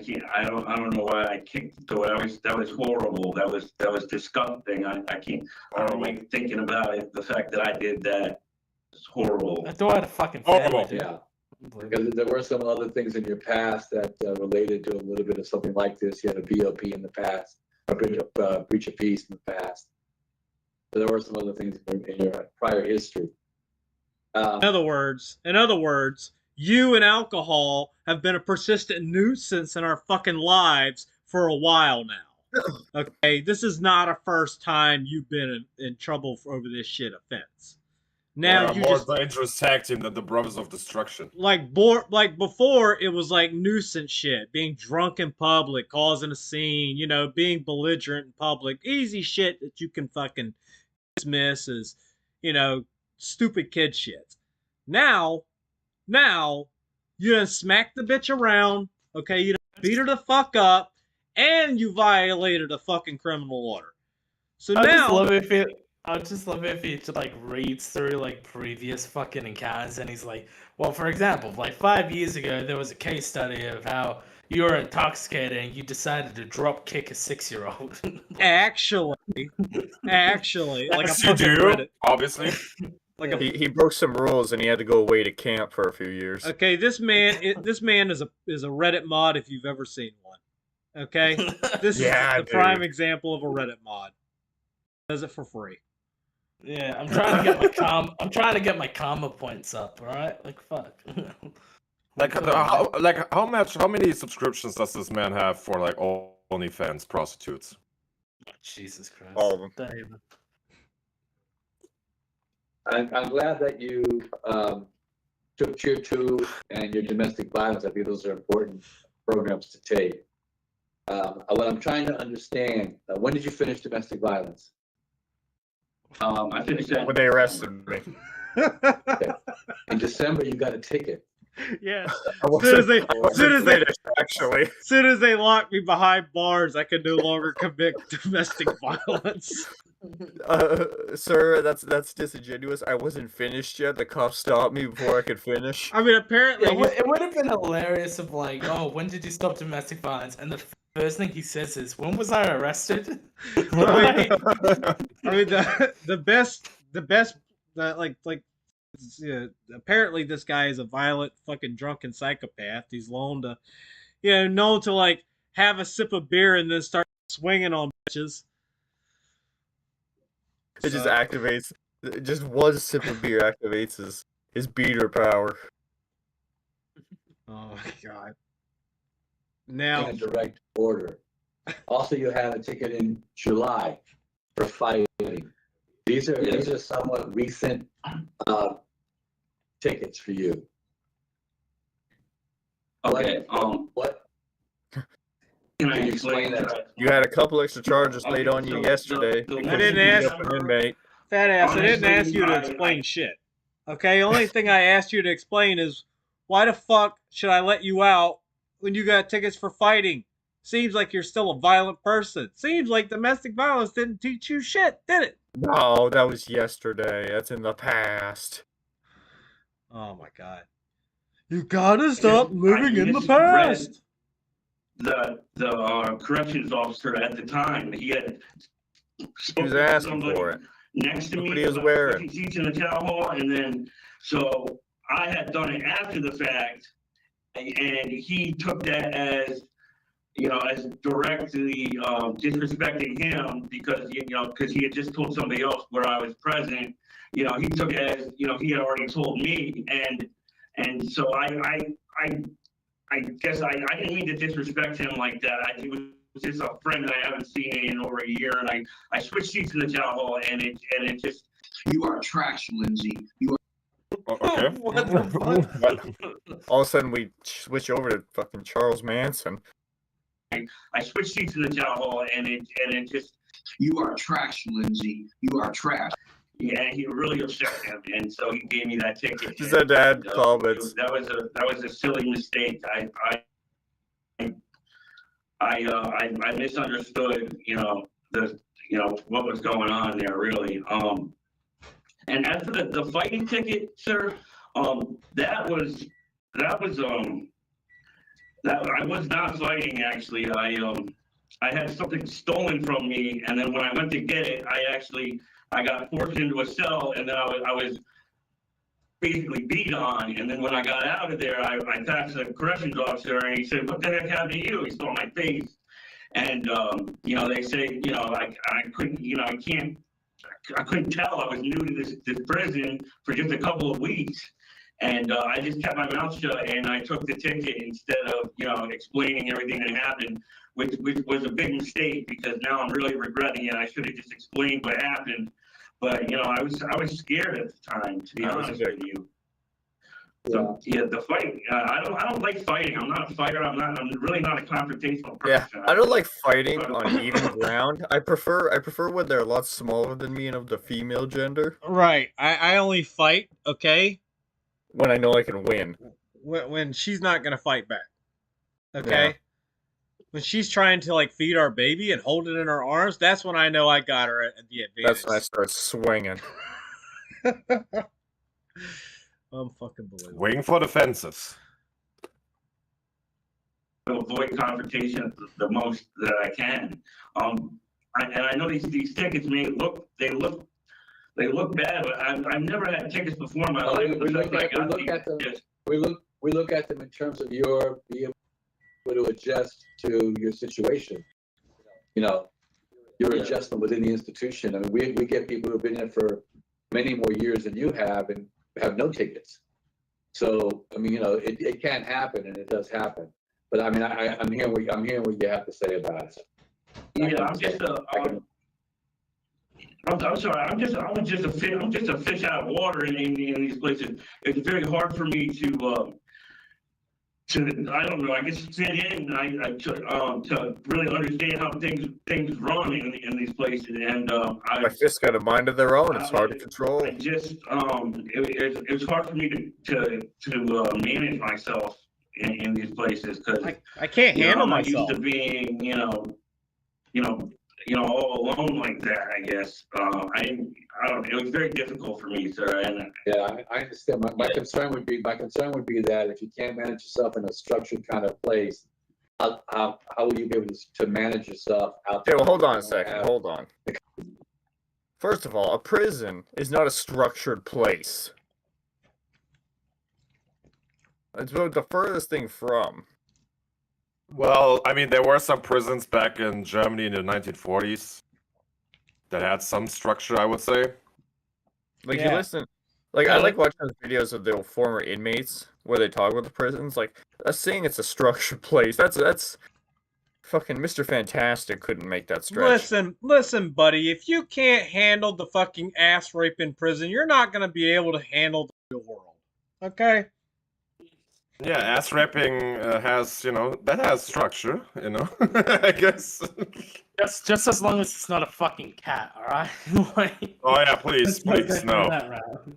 Holy fuck. Or a snake. Yeah, or an elephant. Fuck. Oh my god. I mean, don't think of prison as the place where, the first reaction is violence. Who would ever do such a thing in prison? Yeah, that's structure. Kind of structure that you currently have. That would be one of my concerns. I don't know if you want to respond to that. no, that's I understand what you're saying. But no, I manage myself. I manage myself just fine, sir. In terms of it being a structured place, like these incidences, like that wasn't, with a structure. That was more of that was like a prison, like lifestyle prison, prison etiquette, I guess, situation. It was, you know what I'm saying? So I got you. that's what I'm saying. That was hard for me to relate. Like sometimes I don't even understand what half these people are even saying when they're talking to me. So, That's why I mean it's hard for me to adjust. okay, so you've taken some programming that should have given you some skill sets to be able to deal with those kinds of things.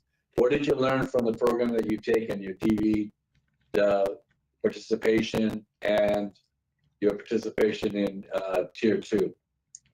Oh, I learned a lot about my coping skills. I learned how to I need to, before I make decisions, I need to play the tape through. You obviously learned about seething figure out too. the consequences of my actions before I make moves. I need to not let my emotions, drive my actions, what I'm doing. I need to, I need to let my fists do the talking. Play the tape through, definitely. That's a big thing that I've been skipping, in my past things because I've just been, reacting and then dealing with the consequences as they come. It was an impulsivity issue with me. And so, yeah, I've learned a lot of that. And then when it comes to like domestic violence, I learned a lot that a lot of things are, considered domestic violence that, I didn't realize that I was, acting, a certain way.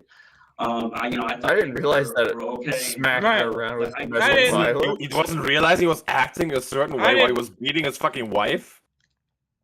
I didn't realize that telling her, "Do you want to make me a sandwich or get smacked in the mouth?" was abuse. Yeah, I didn't realize that. So that leaving her in a bloody pile was domestic abuse. What's I thought that wrong? was just a marital dispute. I thought everybody was doing that, huh? Yeah, Come isn't on. this how you handle things? That's how mommy and daddy did it. Yeah. Like a normal functioning family. Dad comes home smelling like cheap liquor, and he smacks around mom. the normal stuff. Okay. Here in the U.S., we call that Christmas. I'm trying to say is, you know, I guess like me coming home from work and being like communicating with my wife, you know, I mean, she was seeing that as, you know, I was being standoffish and kind of intimidating, and I didn't realize that some of my actions were actually, you know, affecting her more than they were. Right, you know? like when he pinned her down and threatened to kill her. Like, I didn't realize that was really affecting her. Okay? Yeah, I figured she'd be cool with it. To be restrained in the kitchen and have a knife put to her throat and threaten for me to slit it. Okay, I didn't realize that was causing her so much anguish and pain. Yeah. Okay, I Those are had my no coping idea. mechanisms. That's what I learned. She should have just let me kick the fucking garage door in, bitch. What I learned in boarding school is Figure that out. I learned a lot about that stuff in domestic violence. And when it comes to tier 2 and everything, you know, I learned a lot of coping skills, and I learned a lot about myself and why I was doing what I was doing, you know, my mistakes, my impulsivity, and my letting my emotions gain control. And you know, I just need to learn to take breaths and assess the situation and try to de-escalate, you know, more often, and not just, you know, jump off the bridge. You know what I'm saying? Can you share with us, you know, what you see as a positive relationship now? One where she shuts the fuck up and gets my sandwich, and I don't have to smack her. Yeah. Relationship is one, you know, with communication and openness, you know, where, you know, the open hand. And people aren't, you know, hiding anything from each other, you know, not talking behind anybody's back or anything. And then if there's any issues, you know, it's one where she figures out. And if you have to get it's one where she figures out the makeup skills to hide the bruises that I leave on her face every night. Okay. That's a positive relationship to me. Lots of foundation eyeshadow. Right. It starts with a good foundation. Just like every relationship. Through things, and you know, a healthy relationship is, you know, being there for the other person, and trust, and you know, and having each other's back, and being each other's best friend, and you know, and is that something you think? Is that something you think you can live up to? Oh yes, definitely. I really am usually a really decent guy. I let my you know, a nice guy. It's kind of affect my decisions a lot in the past, and that's really my issue. You know, when I'm sober and clean and everything, I really don't have any issues at all. I'm a very empathetic person. I try to make sure that, you know. I felt so bad. He felt so bad when he left her, when he knocked her fucking teeth out. Very important to me. Okay. Called the dentist for. Listen, I just learned empathy at 43. Okay. I gained the ability of empathy, but my gauge is only at level 1. Okay, so I haven't quite learned how to feel bad about knocking her fucking teeth out when I start kicking the garage door. I empathize with the fact that you made dinner incorrectly. So now what I'm going to do is teach you a lesson so you won't do that again. I could beat up our kid today, okay? Leave you alone. Okay, empathy. Yeah. I'll tell you what. I empathize with you, so I'll take it out on the kids instead. You have the night off, honey. Yeah. Fucking hell. Well, your new age run is fucking down the tubes now, Omega. You're done. So, relationship with my ex-wife now, we're since divorce, you know, honestly, like, it's very important to me to make sure that she felt, you know, okay and everything. And we did talk. We were actually seeing it on marriage counselor once a week when everything happened, you know. But that bitch reported the black eyes. I didn't understand, I guess, completely where her head was at because, you know, I kind of got blindsided. Where, on the floor? Knocked up against the fucking knocked up against the toilet where you smacked her. I didn't realize her head was so close to the concrete. Order, and that's kind of why I was so confused. I didn't really understand if she was feeling like this. Why didn't we discuss this in you know, in these therapy sessions and things like that? You know, you know, Did she knew you were gonna smack her when you go home? You know, trust and communication is very important in a healthy relationship. Taking accountability for your actions. You know, And also, you know what also is good for a healthy relationship? Not beating up your fucking woman. Nah. Okay. I prefer the old-fashioned relationship. Listen, buddy, I know you're whiter than fucking milk cream, but you have to learn that smacking her cheeks doesn't mean beating her up. Okay? Slap her other cheeks. That's fine. Yes. But and not, you know, don't go in giving her the fucking windmill, the drunken windmill. You just say, if I start swinging and you get hit, it's your own fault. Oh my god. Fucking hell. I'm just gonna walk towards you with my swinging, and if you walk into it, He does the whole common windmill punch. I mean, you want me to really ruin your new age run, Omega? Stand with Israel. new age run. What is this? So now I want to get to the main problem you just stated, which is It's never too late to get Astro link back, okay? as your score for a drug for substance use. And you've taken quite a few substances. And you just said that that's one of your main, was your main driving force in a lot of this. So now tell me, you went through tier 2, that gave you some information around substances.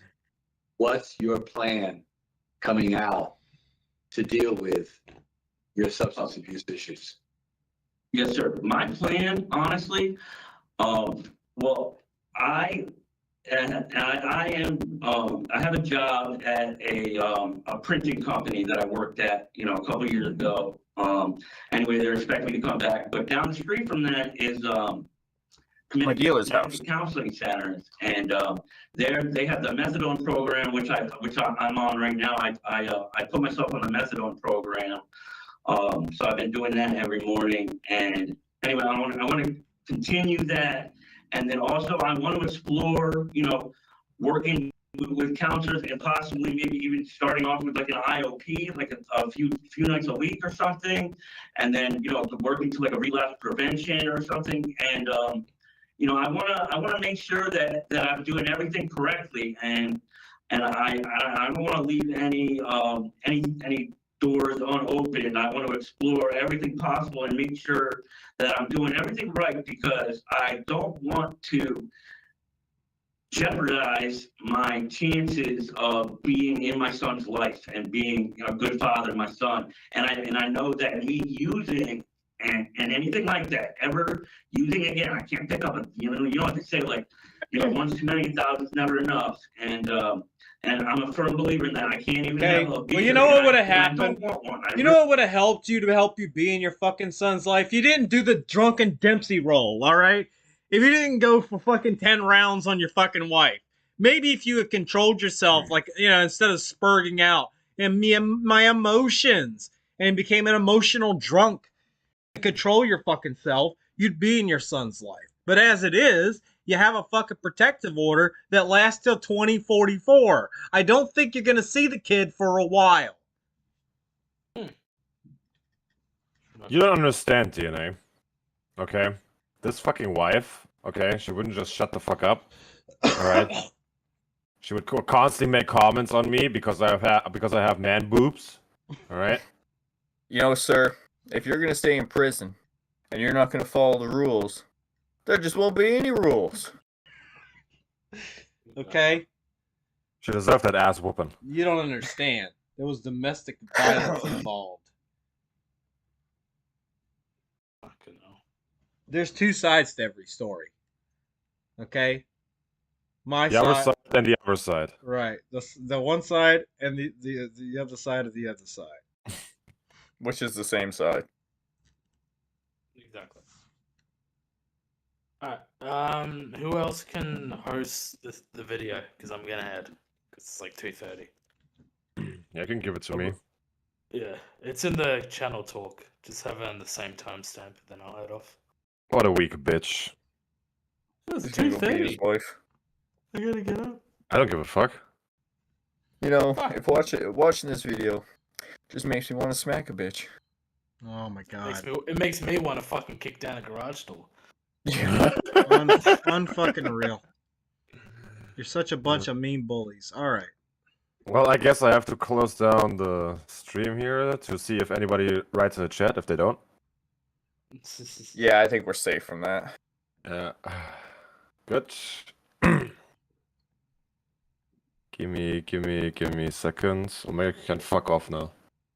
I'm still waiting for someone from YouTube to actually watch our stream and go, yeah, we're taking this channel down. Yeah. Don't worry, it's Nobody coming. will. It's coming soon. That mean fucking impersonation of an Indian person I did earlier is probably gonna get us chilled. Dude, Susan died of cancer. Okay, I don't think we are safe. Did she? What's that for that? Yeah, Yeah. she definitely canceled like Really? a year or two ago. Yeah. Yes, she's been Good. replaced. She's been replaced by a poo in the loo. All right. By Pahood. Fucking hell. All right, you boys The enjoy. boys struck again. Fuck off, Omega. All right, fuck you Yeah. guys. Drunk. Eat a dick and die. Never come back. Okay. Now that Finally. now that the Australian's gone.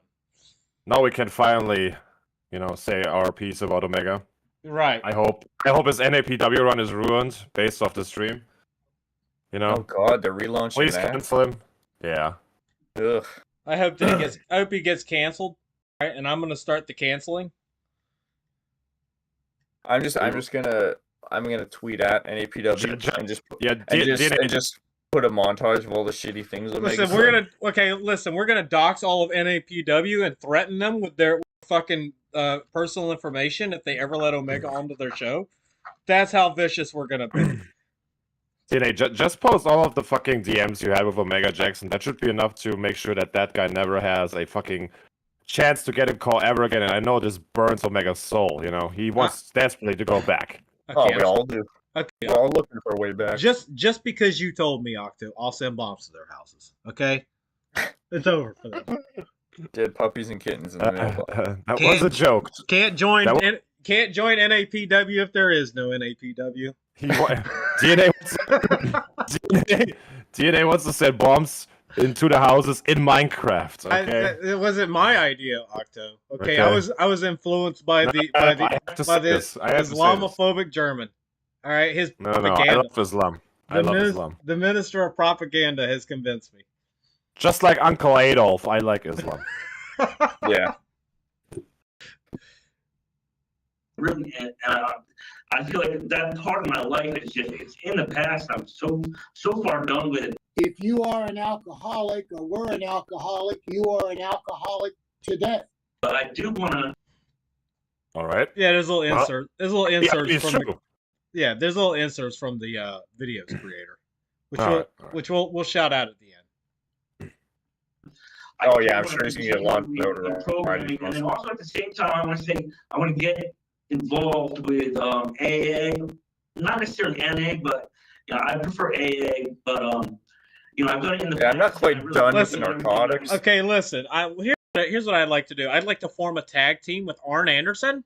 Okay, that's my plan of getting over this drug problem I have. I'm gonna form a tag team with Arn Anderson. The Four Horsemen are still a thing, right? No. Still real to When did me, they- damn it. When did they break up? He looks like that still real to me guy.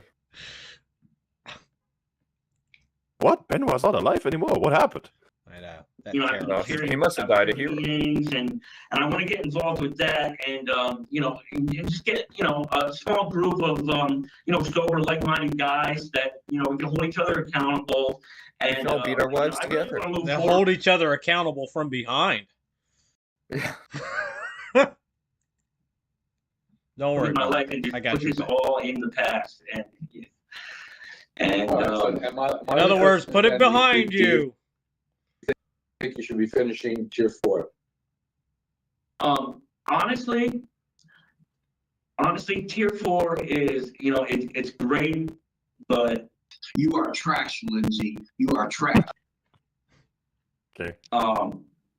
Thanks a for the lot of comment. it is just really just going to meetings, and I feel like if I'm going to be doing this on the outside anyway, I kind of would rather get on the outside and then start that leg of things and developing a group of sober, like-minded people on the outside, because that's where I'm going to be, you know, in the real world. Right. And I feel like It's going to be much easier. I'm kind of just. It's going to be much easier to kick her fucking garage door down and you know, and bum rush her if I've got multiple people around that I can, like, you know, charge They can into her help house. me kick the door in. All right, we're just going to mob her. We're just going to mob her. When I get out of here, I'm going to dragon punch that bitch right in the face. This is the first step of forgiveness, all right? I will go in there with the mission of she will forgive me. If you're Then not, then we can fix the garage door later. right. Even if I have to beat it out of her, she'll forgive me. Fucking bitch. Prolonging, you know what I mean? You know, not that I'm not learning anything. It's kind of more of just, you know, go to meetings, and so I feel like I could just do that on the outside and then get started with you know, the rest of my life. Well, I can understand that, but for me, that it would seem to me that tier 4 would be something you would want to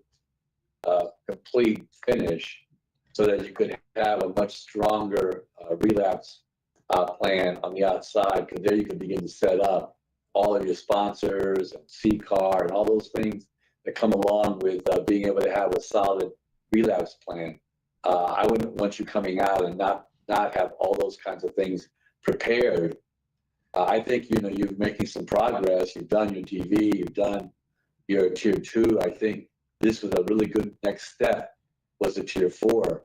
That sounded very positive when you first stated it. So for me, I would, you know, want to see you at least complete that tier 4 to be able to really kind of put a strong foundation for yourself around relapse prevention, since alcohol has been a major issue. Substances have been a major issue for you. You've had priors for driving under the influence. You've had, you know, other issues related to your intoxication. You know, you had an intox ticket in February. I mean, I think definitely, you know, I would want to see you at least finish tier 4. So that's my concern. In addition to, that's different from what I want to see. When you come out. I mean, what I would want to see is him like, you know, dancing in midair. That would be nice. You know, if this guy could just dance in midair for me, that'd be great. You know, just tie a couple bed sheets together. Start dancing. Are there any other goals that you want to complete when you're back on the outside? And what's your support system? I finished what I started. Program? On the outside, I have my family. I have my father and my brother and my sister, and I have a few good friends that I've been friends with for you know, going on 20 years now, that have, you know, really had my back through everything that's going on. You know, and so, you know, with them, like I said, I also want to grow this, you know, with people, you know, from the rooms, from meetings and everything. But I do have a pretty decent support system out there, you know. I don't have, you know, I have people that believe in me, you know, that want the best for me, and they want to see me succeed. I didn't remember seeing any verifiable employment. You don't have any employment to verify.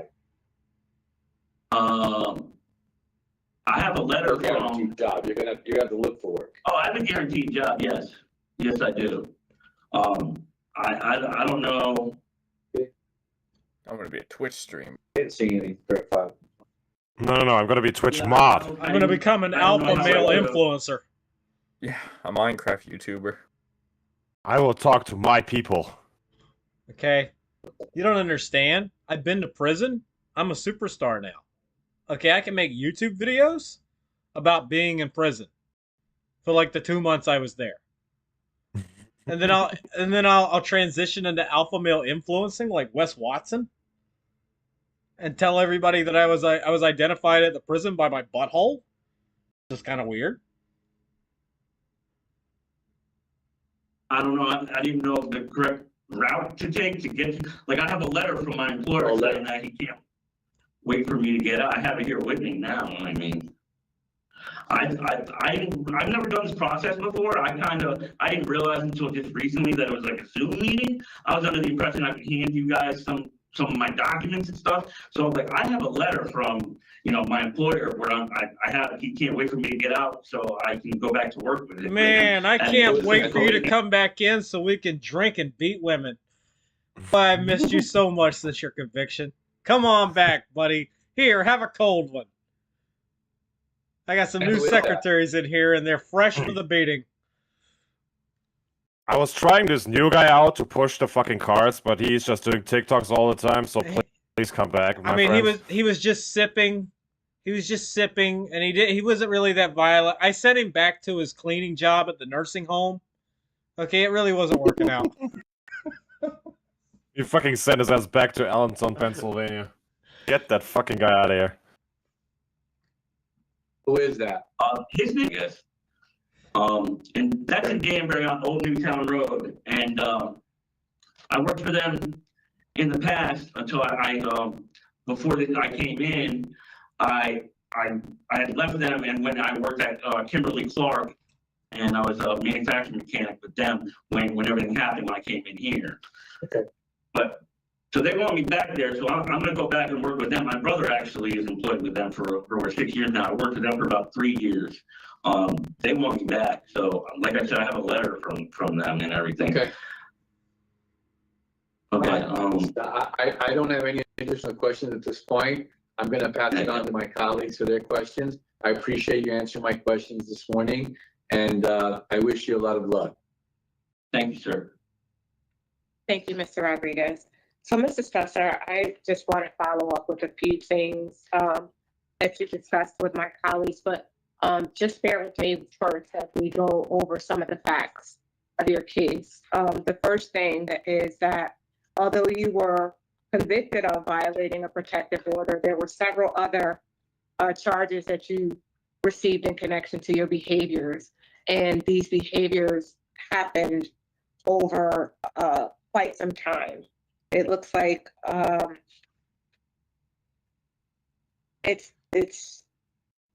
you have, like my colleague said, you had some disorderly conduct, assault third, and that happened in May, and then you got the violation of a protective order. But we'll come back to that shortly. So in terms of your risk to recidivate, sir, you rate out high, which means the chances of you returning back to prison. In other words, it means even if we let your fat, chunky, fucking Majin Buu looking ass out of prison, the chances are that you cannot control yourself and you will contact your ex-wife yet again and yet again violate the fucking protection order. There is a high risk that you are too retarded to know to stay away. Okay? That's what we're telling you. Yeah, I think he will be like, you will be clean for like 2 weeks and says, oh yeah, I actually want to change stuff, and then completely one thing goes wrong, because he said it early on. He said, like, I don't want to do things perfectly now. Yeah. Like, that's a fucking red flag now. Like, if he does one thing not perfect, then he says, well, fuck it. Let's just fuck it all then, and I'll just go to her and bitch her fucking ass out. Man, I've really had a bad day. I really shouldn't smoke this crack, but I'm going to anyway. Whoops, I ended up at her house kicking in the fucking garage again. Oh, man. Man. Oh, can we skip to the good part? When the victim comes on, she's about to come on soon. Okay. Are relatively high, which puts the community at risk. And those numbers are based on your criminal history, your age, some of the things that you've done in the past to address your substance abuse issues. I see your score is a 3 in terms of mental health, so that's also an issue that you haven't even discussed with my colleague. And since you've been in the prison, you've received 3 disciplinary infractions, You talked about two of them with my colleague, but the most concerning one for me is the Suboxone back in February of last year, where you overdosed and you had to be sent to the hospital, right? And how long Yes. were you in the hospital? I was in there for about 3-4 days. So, I mean, honestly, to come into a prison, take some drugs that you don't even know what they contain, and have to be transported via ambulance to the hospital because you, in essence, were dead until they revived you, right? So it just shows to me, as a board member reviewing your file, the continuation of the poor decisions has been an issue for you. So I was happy to hear you discuss your impulsivity, but at 35, you really should have had the impulsivity under wraps. Yeah, by 35, you should have grown the fuck up, buddy. By 35, you shouldn't be like getting drunk and smacking women. By 35, you should have had your shit together, Walton. Okay? No. He has another 6 years left. Okay, he's not even 30 yet. Virgil. Well, he's 30. Mandy. She's fat. This guy fat too. That's true. The next thing that I would like to address with you is the fact that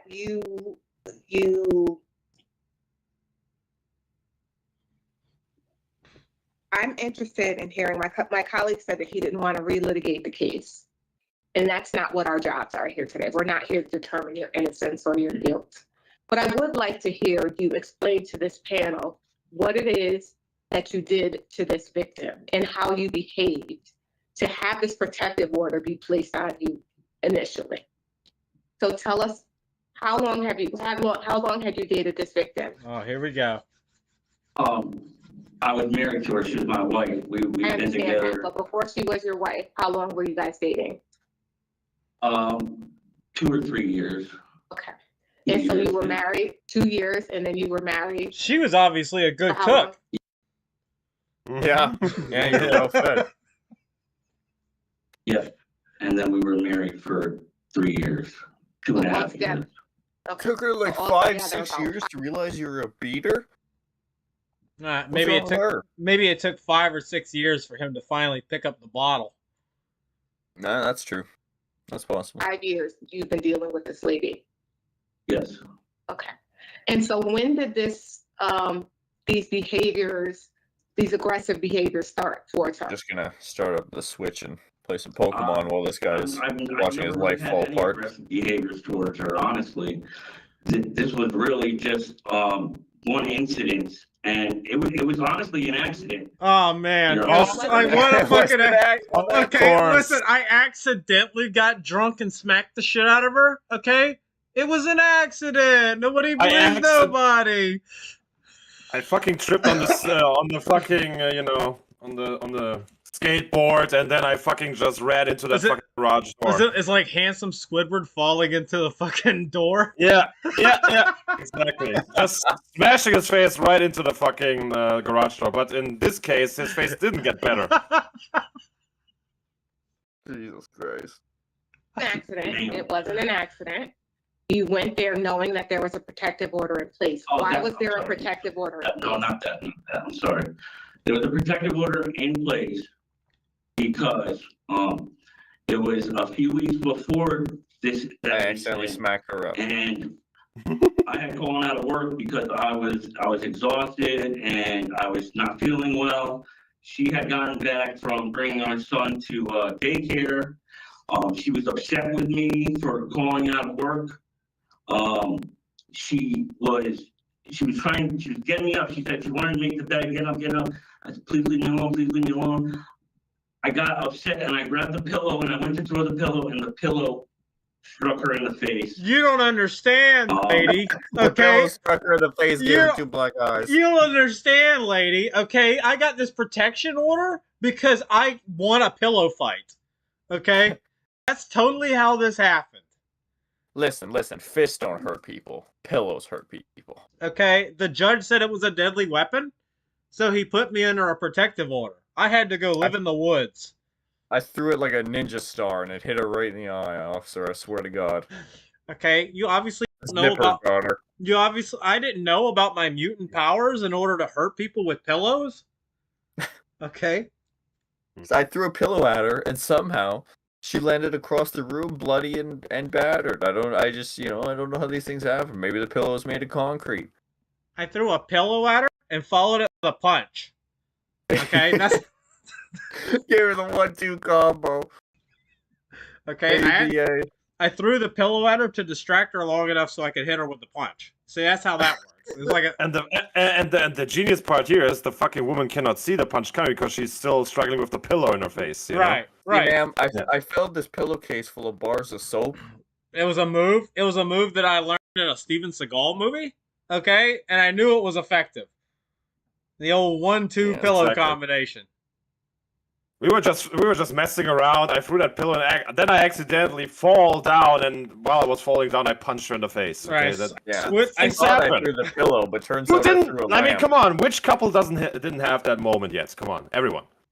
It's just an accident. Things happen. Okay, I stood up. I was trying to be nice about it. I slipped on the fucking kids' toys. I slipped on some micro machines. Suddenly, my fist is in her face. It happens. We're at a pillow fight, and somehow the pillow ended up over her face, and she went unconscious. You know, these things they just happen. Okay, it was an accident. Fucking bitch. I honestly didn't even realize that I even hit her. You are trash, Lindsay. You are trash. Or anything. She didn't say anything after that. She didn't say anything. She was unconscious. I went downstairs, to our basement, went on the couch and went back to sleep. And then I woke up hours later to police saying that she went to the police and saying that I struck her in the face. Mm-hmm. All right. Okay. Okay. So I believe you. Okay, she had the audacity. She had the audacity to go to the fucking police. I just wanted to go to sleep. I just wanted to make sure the situation gets settled down. Okay, there's no more, there's not a confrontation in the air anymore. And this fucking bitch, had to go to the fucking police. Listen, I powered down. Okay, I didn't continue the fight. Okay, but I wasn't going to let her punk me. Not in my own house. Okay, especially not here in prison. I didn't continue the fight. I just ended it right then and there. Mr. Spletzer, so you think that this one incident made your ex-wife go to the police and get a restraining order against you? Don't This say was yes. an Don't say isolated yes. Incident. There was nothing leading up to this, because if that's what happened, I could see myself saying, well, I startled him or whatever the case may be. But there had to have been something else that the two of you experienced. Okay, that caused maybe this victim to be. Maybe if you hadn't hit her with the RKO out of nowhere, okay, she wouldn't have been so upset. Maybe if you haven't have this voices in your head, they've been talking to you, they understand, and then you decided to just, Kick her. punt kick her and trash her hotel room or something. But Your Honor, you don't understand. I put a pillow in front of her head before I kicked her. Okay, listen, it was Unless just you okay. It escalated from pillow fights to garage kicking. Okay, pretty soon we're gonna be in some real domestic violence. You haven't seen domestic violence yet. Just wait till I didn't punt kick her. Have you never seen wrestling? Randy Orton never kicks people actually in the head. Come on. Yeah, Vince took it. Why couldn't she? Okay, it was all the because Vince is a moron. The beatings were supposed to be all kayfabe. Okay, she broke kayfabe. I would love. Oh my god, It's so real to me, damn it. I would love to see the police body cam where he's like, "It's a work. Relax. It's a work." We have been working ourselves into a soup, brother. She's working. It's okay. She's not That's what really happened. hurt. That's the case, all right. It's part of the. It's part of the gimmick. Yeah, it's a gimmick. Vince Russo comes around from the corner and says, my plan worked. Great of you. that and afraid of what you may do to her. Do you understand what I'm saying? Why? I don't hear you. You're putting a lot of blame on this victim for her behaviors. I need to hear what Kurt did. What did Kurt do to this lady? I guess I was intimidating. I was intimidating to her. She, you know, she might have been a little intimidated. I was standing like over I her, said, punching I her was exhausted. repeatedly. We were splitting apart since we had my son. My son Give me was just a 11 months second, old when guys. this Hang on a happened. second. Now, let me just fix something on Discord real quick. Because I just noticed it still got that crackling fucking sound. I don't know what. The video. Just let me come down here. There we go. Okay. Well, this will only take, you know, a couple hours. All right. So those Indians, huh? Go ahead. Shut up! Me and my son, we were having disagreements on parenting. I love Indians. I love every culture. I love every religion. You know, that whole deal. Conditions. You know, we were having a lot of disagreements about that. Like I said, Don't raid my house. we were seeing a marriage counselor once a week until this happened, and honestly, I didn't realize. I didn't think she really. I can't think of anything that I was really doing to have her actually go and put a restraining order and everything on me. Honestly, that came out of left. So Just it's give me a- still, there's still a feedback. I'm just gonna bring down the desktop audio a little bit. Maybe it's just tapping out. I don't know. I'm trying to get it to. Maybe she was tapping out, but Oh my there's no god. ref there to stop it. It was no disqualification. What do you want me to do? God, and everything, like, this is the 4th of July, DNA. This is your country's birthday. And you fucking just messing up everything. Like, you don't do your country proud. Well, if there's one thing that screams America, it's prison. This is America, you son of a bitch. Yeah. Oh, hello, Octo. From the It's past. still, yeah, no, I'm still trying to figure it out. Let me be right back. Germany still sucks, Octo from the past. So, Give me, since be right back. Omega's got- All right. Well, that was quick. Yeah, I just came in and came out. That's all I was doing. Just trying to Since see if Omega's it'll... back in claw, I guess that gives us all permission. I'm taking bookings. I know I'm a very sought after prodigy. Me and DNA gonna be the hottest heel and manager team since fuck, I don't know. Since the last one. I heard there's this car show called PGW. You don't want to get You might in want there. to. You might want to get in there. Yeah, they've halted production for some reason. I guess the guy. I don't know. You don't have to pay money for it. You can keep all your. You know, I don't know. I don't know how to fix this shit. It's just not. It's still like Nobody watches. you're gonna hear It a little doesn't bit of matter. you're gonna hear a little bit of crackle in it. I have no fucking clue why. Maybe it's something I can do with my fucking audio, my own audio settings. I don't fucking know. I don't know why it does that shit. Maybe it's time to update that XP to ROM. I don't know. I don't know. I don't want to upgrade to 11, damn it. Okay? I'm an old man, set in my fucking ways. I like my 10. 11 seems like it's a fucking waste of time anyway. Yeah. You never want to evolve. You still want, you still want your country to be white. You still want your woman not to have bruises, in her face. You just want to stay. You still want to have Windows XP. Like, just grow up, DNA. Okay, just move on. Move into the 25th century. No, not the 25th. The 21st century.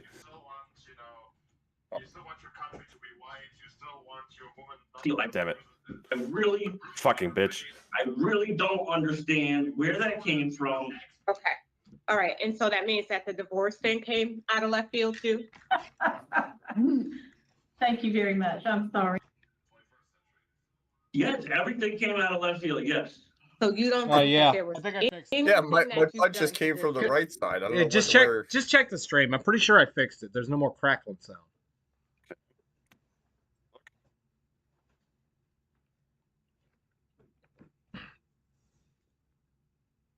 fucking bitch. I really don't understand where that came from. Yeah, that sounds good. Okay, so I got it fixed. Thank you. Yeah.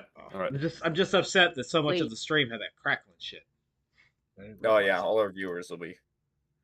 DNA finally did it. He finally fixed, you know, a technology error. It's never All going to be. viewers be It'll never be the same. Okay, the Clips channel DNA will be ruined. DNA 1, technology 2000. That would warrant her from being in a relationship with you for a number of years to just say, I can't do this anymore. We're going to get a divorce. What would make her Like I said, possibly we went say? home. What would her make her possibly say after 6 years? I cannot take the beatings anymore. Okay, my teeth are knocked astray. I've had to spend thousands on dental surgery and reconstructive surgery. Okay, the bones of my face are being held together with pins and screws. I can't take this anymore. I need to leave. What would make her say that, sir? A pillow fight. Right, just a Yeah. pillow fight. Nobody believes damn nobody pillow. anymore. A lot of differences. A lot, but what were the differences about? Finances, your behaviors, I heard you talk about the parenting piece, but you said your son had only been 11 months old when you guys split. So that couldn't have been the bulk of the problem. I mean, I'm needing you to take some ownership of what the role that you've played in all of this. That's neither Yes, here yes. nor there. So what leads me to my next point is that you said to the officer when you were interviewed that you have no co-parenting issues with this victim. And that's not true. Who has a protective order against their ex-spouse if they're not fearful of their actions? So how can you co-parent with a protective order in place? I honestly, I gotta figure that out. I really don't know how it's gonna go. So why would you make the statement that you have no co-parenting issues with her?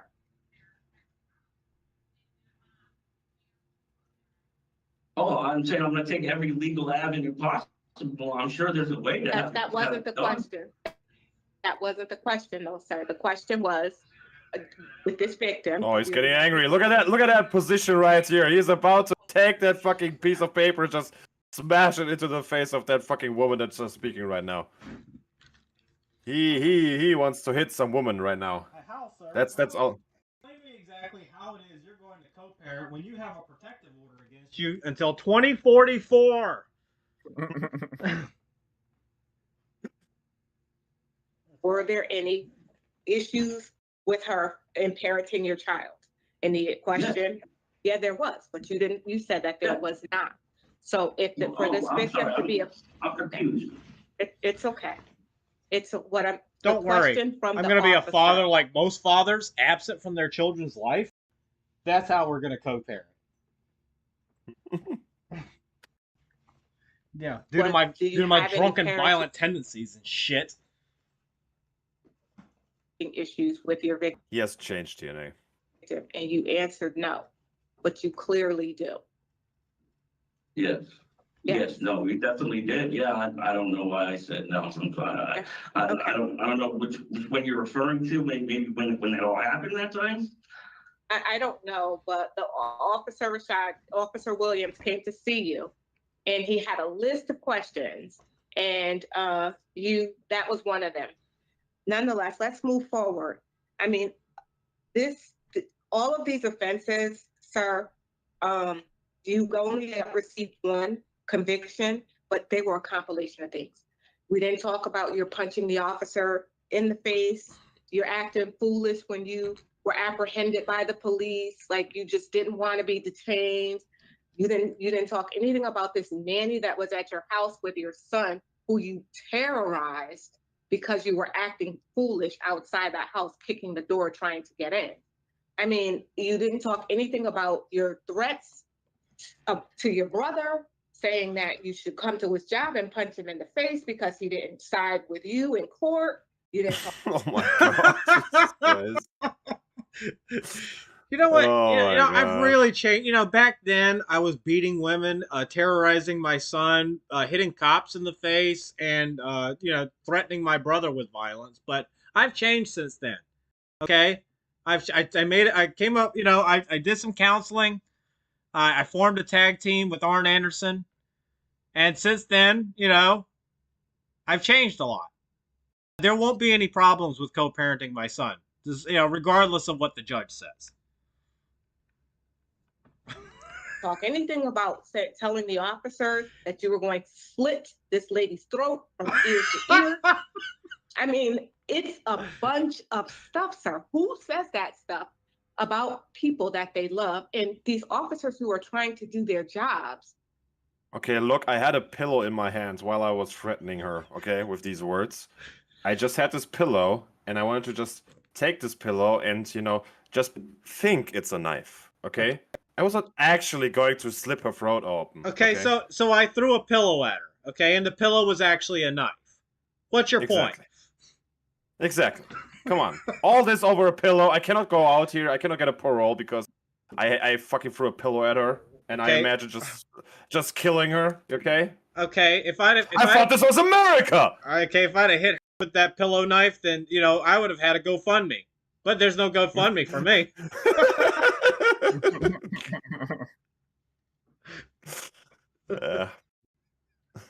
Why did he deserve to be punched in the face or disrespected? Mr. Tate is not getting parole because of anger issues. He doesn't. Yeah. It's you know what, in the grand scheme of things, sir, I started with the facts of this case, and the facts are that you rate out high. You did poorly since you've been in the facility. Although you've taken some programs, I'm not really sure that you have really accepted responsibility for the things that you've done that caused you to be in there. You talked about your being a fish out of water.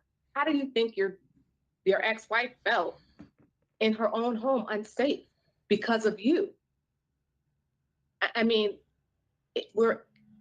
you have to see that you're there because of you and the things that you have done. And I think that is that you still have a lot of things to address. What I would suggest to you, though, is that you participate in maybe a parenting class, because that will be helpful for you when you finally do try to get custody of your child. They will want to see that you're capable of maintaining your sobriety and all that stuff. And the class would only make you look a little better on paper. And one last question. You were Look at this guy. Inpatient. This guy's about to cry. He knows he's not going to get parole. He knows he's figured it out by this point. like he can see the writing on the wall. His fucking chances are shot. Oh yeah. I think he's trying to come up with a new plan, you know. You're being You're being Me Too'd, buddy. Okay, you're being Me Too'd.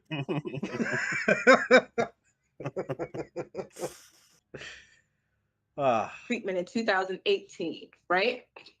Yeah. And how long was that program? That was a 28-day program, and then I went to a Christian living house after that for another 9 months. And how long were you sober after that? I was sober for just over a year. And what caused your relapse? My wife. My wife opened her goddamn mouth.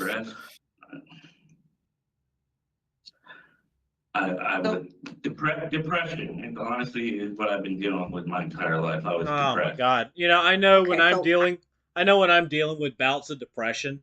Okay, what I like to do is get drunk and beat my wife. That makes me feel a whole lot better. Every time. Because then I'm not the only one with depression in the house. And the most important thing is to know that you're not alone. Exactly. Welcome to my call. I didn't hear you talk about that piece being part of your relapse prevention plan. I'm glad that you're on the medicated assistance program, but there's something else underlying that is causing you to act in these erratic, as you said yourself, impulsive way. So you really need to focus on that piece too. I understand that dual diagnoses are difficult to manage, but it's possible. And until you understand that and that you can bridge the two, I think we're going to be having this conversation again and again. So I appreciate your speaking with me, Mr. Spitzer. Ms. Bappo, do you have questions? Thanks for coming Yes. by, fat ass. Good morning, The answer's no. Am I the He's only gonna one put who a wants? big Am I the only one who stamp wants? on his forehead?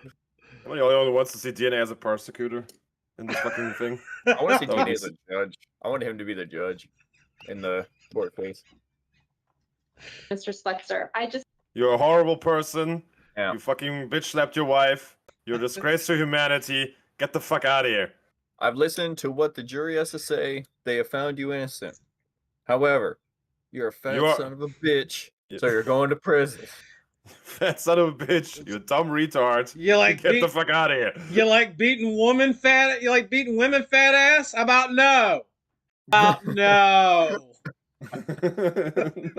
Oh, fuck. Just want a little bit of clarification on what you've put in place for a potential release plan. It noted in the reports that I'm we gonna read drive straight that to my your ex-wife's father house. was willing to sponsor you, or if that didn't work, that you were willing to do a halfway house. You mentioned today that you've already looked at confirming your employment with enhanced color, and that you have acknowledged the proximity of Connecticut counseling to your workplace. So I'm going to try to finish on a positive note for you. You've acknowledged that your sobriety is your number one priority in the reports that I've read. And I think that that's a really emerging important step for you to acknowledge. There are recommendations in the reports that we've read for things that you've already mentioned and acknowledged: the individual therapy, medication management, and extensive concentration on your psychological well-being as you move forward. I think that I concur with my colleagues that Tier 4 is a really helpful tool for you.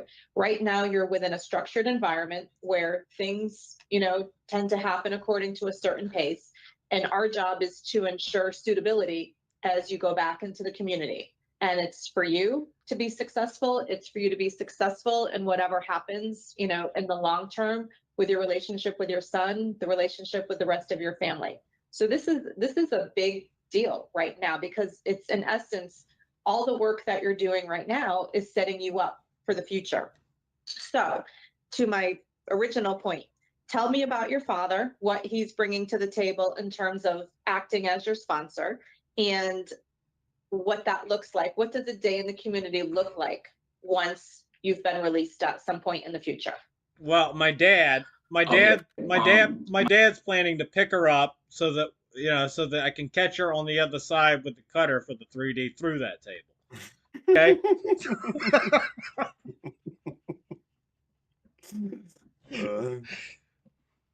My father my father's like my best friend right now. Since my mom passed away, 12 years ago, me and my dad have grown a lot closer. He's been there for me, this whole time I've been in here. He's the one I call. I call him like every other day, basically, and check in with him and let him know how I'm doing and everything. He really got my back. Sorry. My dad is, he's my hero. He, he's an air traffic mechanic. My dad keeps putting money on that commissary so I can keep getting a fucking boxes of Swiss rolls. Okay, so make sure I don't run out of honey buns or fucking root beer barrels while I sit in prison for beating my wife. My dad is my hero. He finally shut that bitch up when she was crying all the time. He got he got revenge on my behalf. Yeah. Can he get a parole too, by the way? Pilot, so I grew up with my dad was he was super dad, so he's really important in my life, and Yeah, he's a good guy. He's looking out for me. He's got my best interests at heart. And in terms of, you know, we just bought a house together a few months ago. So I'm gonna be living with him, obviously, and you know, I'm really looking forward to that. You know, as he gets older, I'm glad that I'm gonna be there for him, and him for me likewise. You know, we can. I feel like we're gonna make a good team. You know, working around the house and everything. You know what I mean? You know, so and like an average day out there. I will leave with the second question. You know, I wake up in the morning and you know, I read my devotionals and I pray to God, and you know, and I use that to get me through the day. I try to stay positive in everything I do. Dear Jesus, dear so, Jesus, you know, good Lord, please give me the will to not get drunk and beat my wife today. Okay, it is only with you that I can make this journey. It's his fault. He didn't bless me. Ah, man, God and the devil teamed up. Really did a number on this guy. So many demons, Jesus. Yeah, you don't say. Plan when I get out there is to, you know, continue this practice. And like I said, you know, go to work. I've always worked, no problem. I like working. They're like me. Everything's great with that. You know, go to work, and then when I get out, I'd like to, you know, be involved, like I said, with AA and you know, and programming, in going to church and things like that. And then also, you know, like I said previously, you know, if I can get my son for the weekends or something, you know, I really look forward to, you know, what the future has in hold for me. Is your father willing to maintain a sober household on your behalf? Oh yes, definitely. He's sober himself.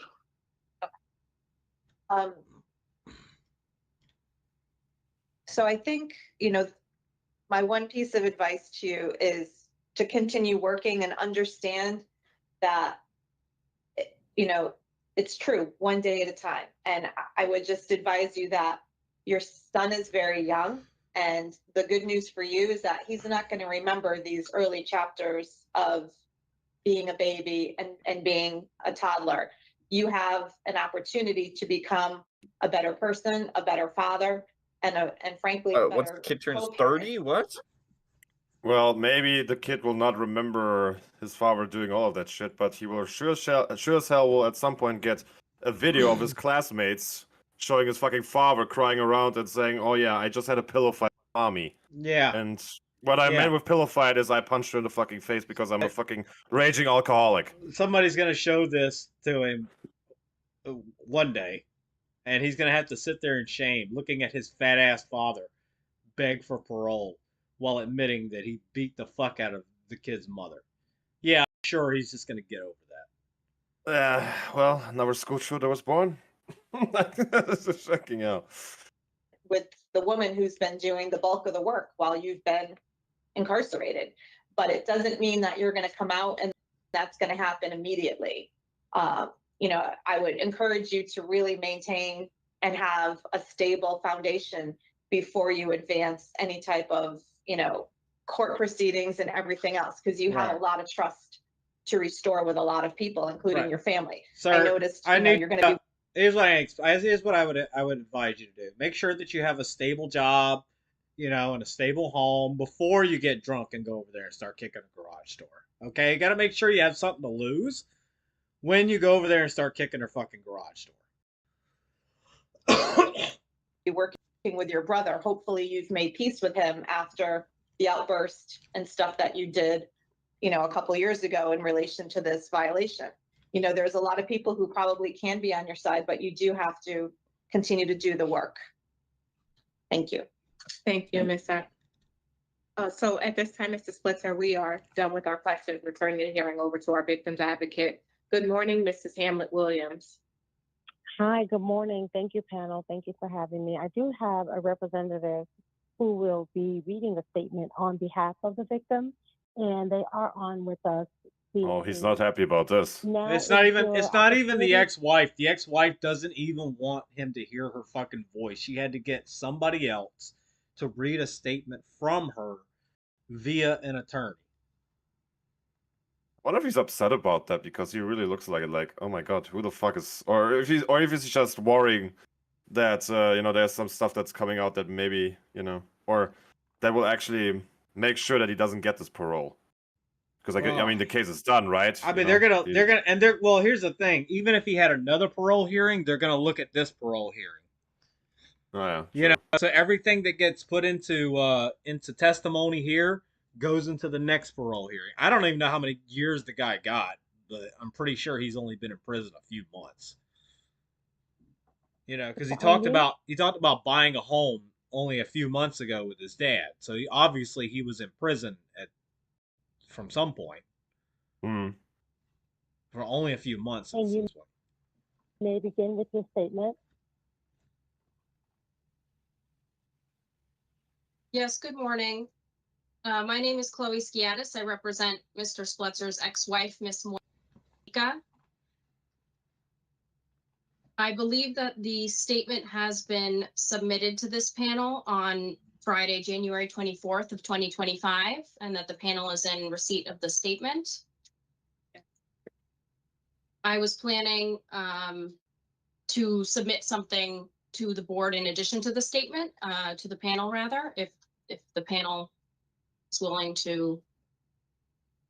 Yes, this is your opportunity. This is your time to express to the panel your concerns. So go ahead, please. Thank you.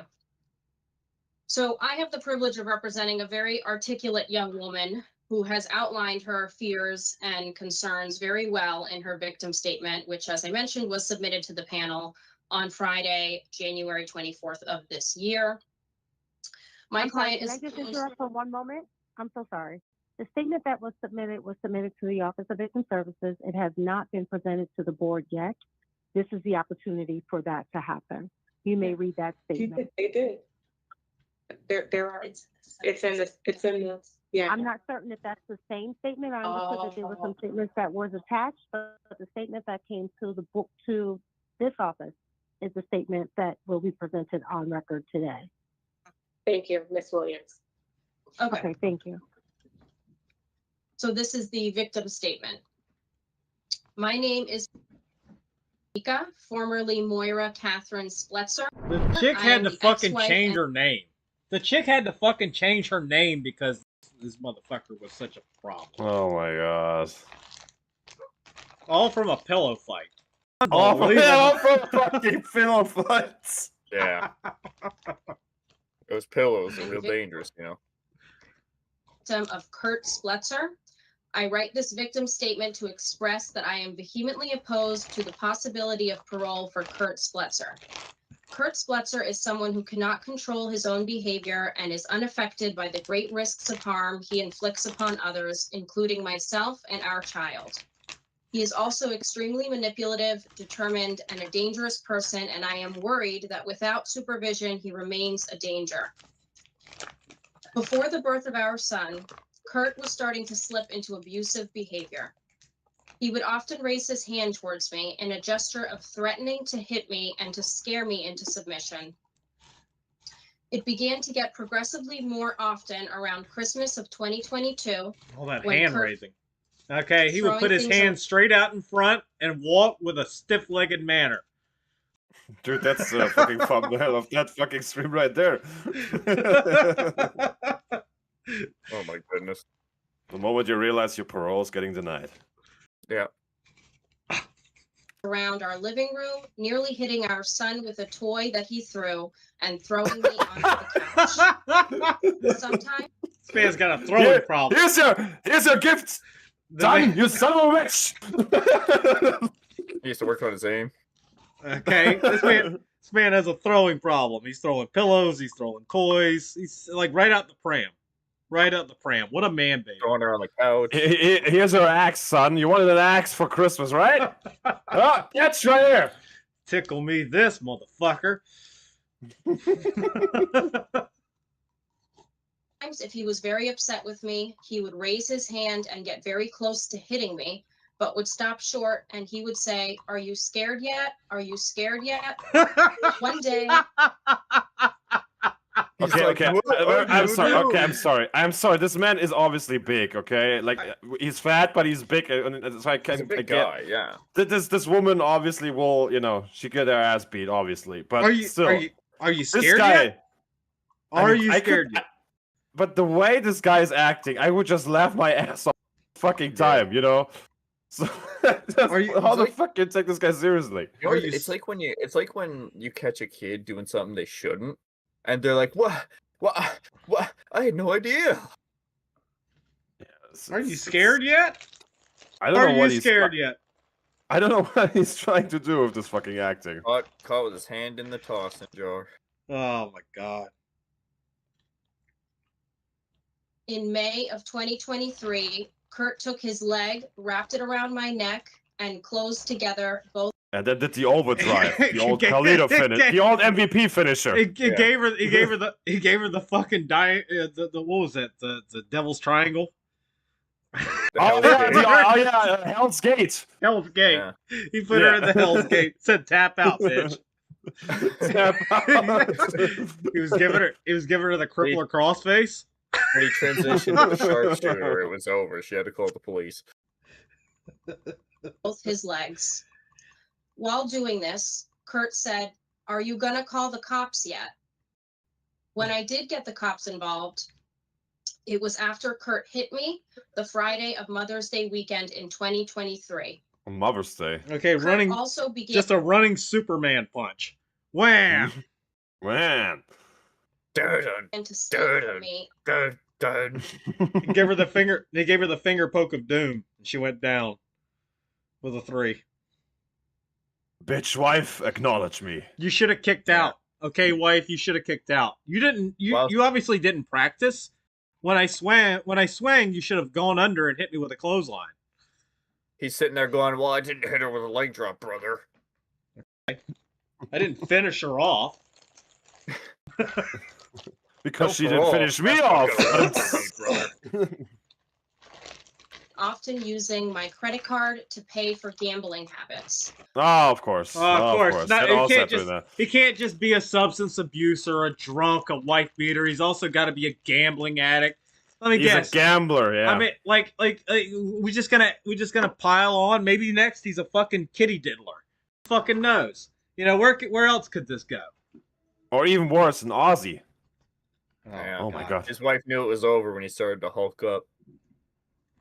We had once tried to have a joint account, but often he would take money that would be meant for my mortgage to gamble online. I often had to report my cards stolen or had to lock them. I had to close the joint account to So he's not working. The woman is working at this household. Because otherwise, why the fuck would you steal your wife's credit card and then Because he spent all gamble his on? money. Well, it could be true as well, yeah. prevent him from stealing money meant for household expenses. Not long after our son was born, I received letters from a debt collector that were trying to collect at least $6,000 from me because Kurt had put those gambling amounts in my name. I have many concerns regarding Kurt Splitzer and my child, Cody.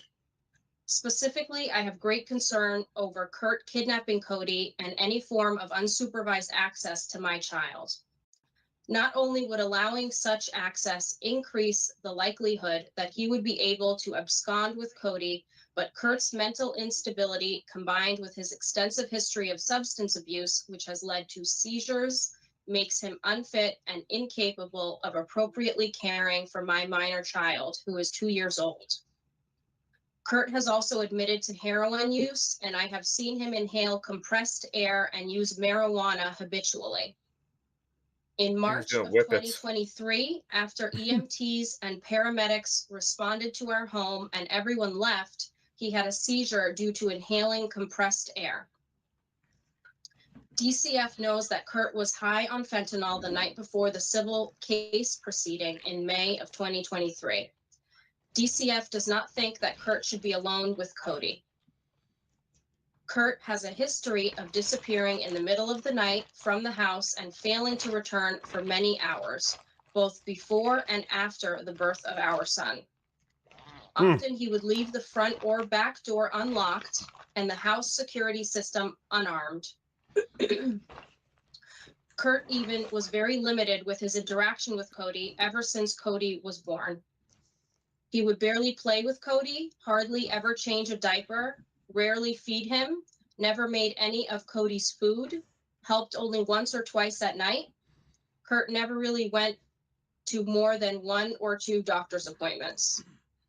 Often claiming that I would be. I'm sorry.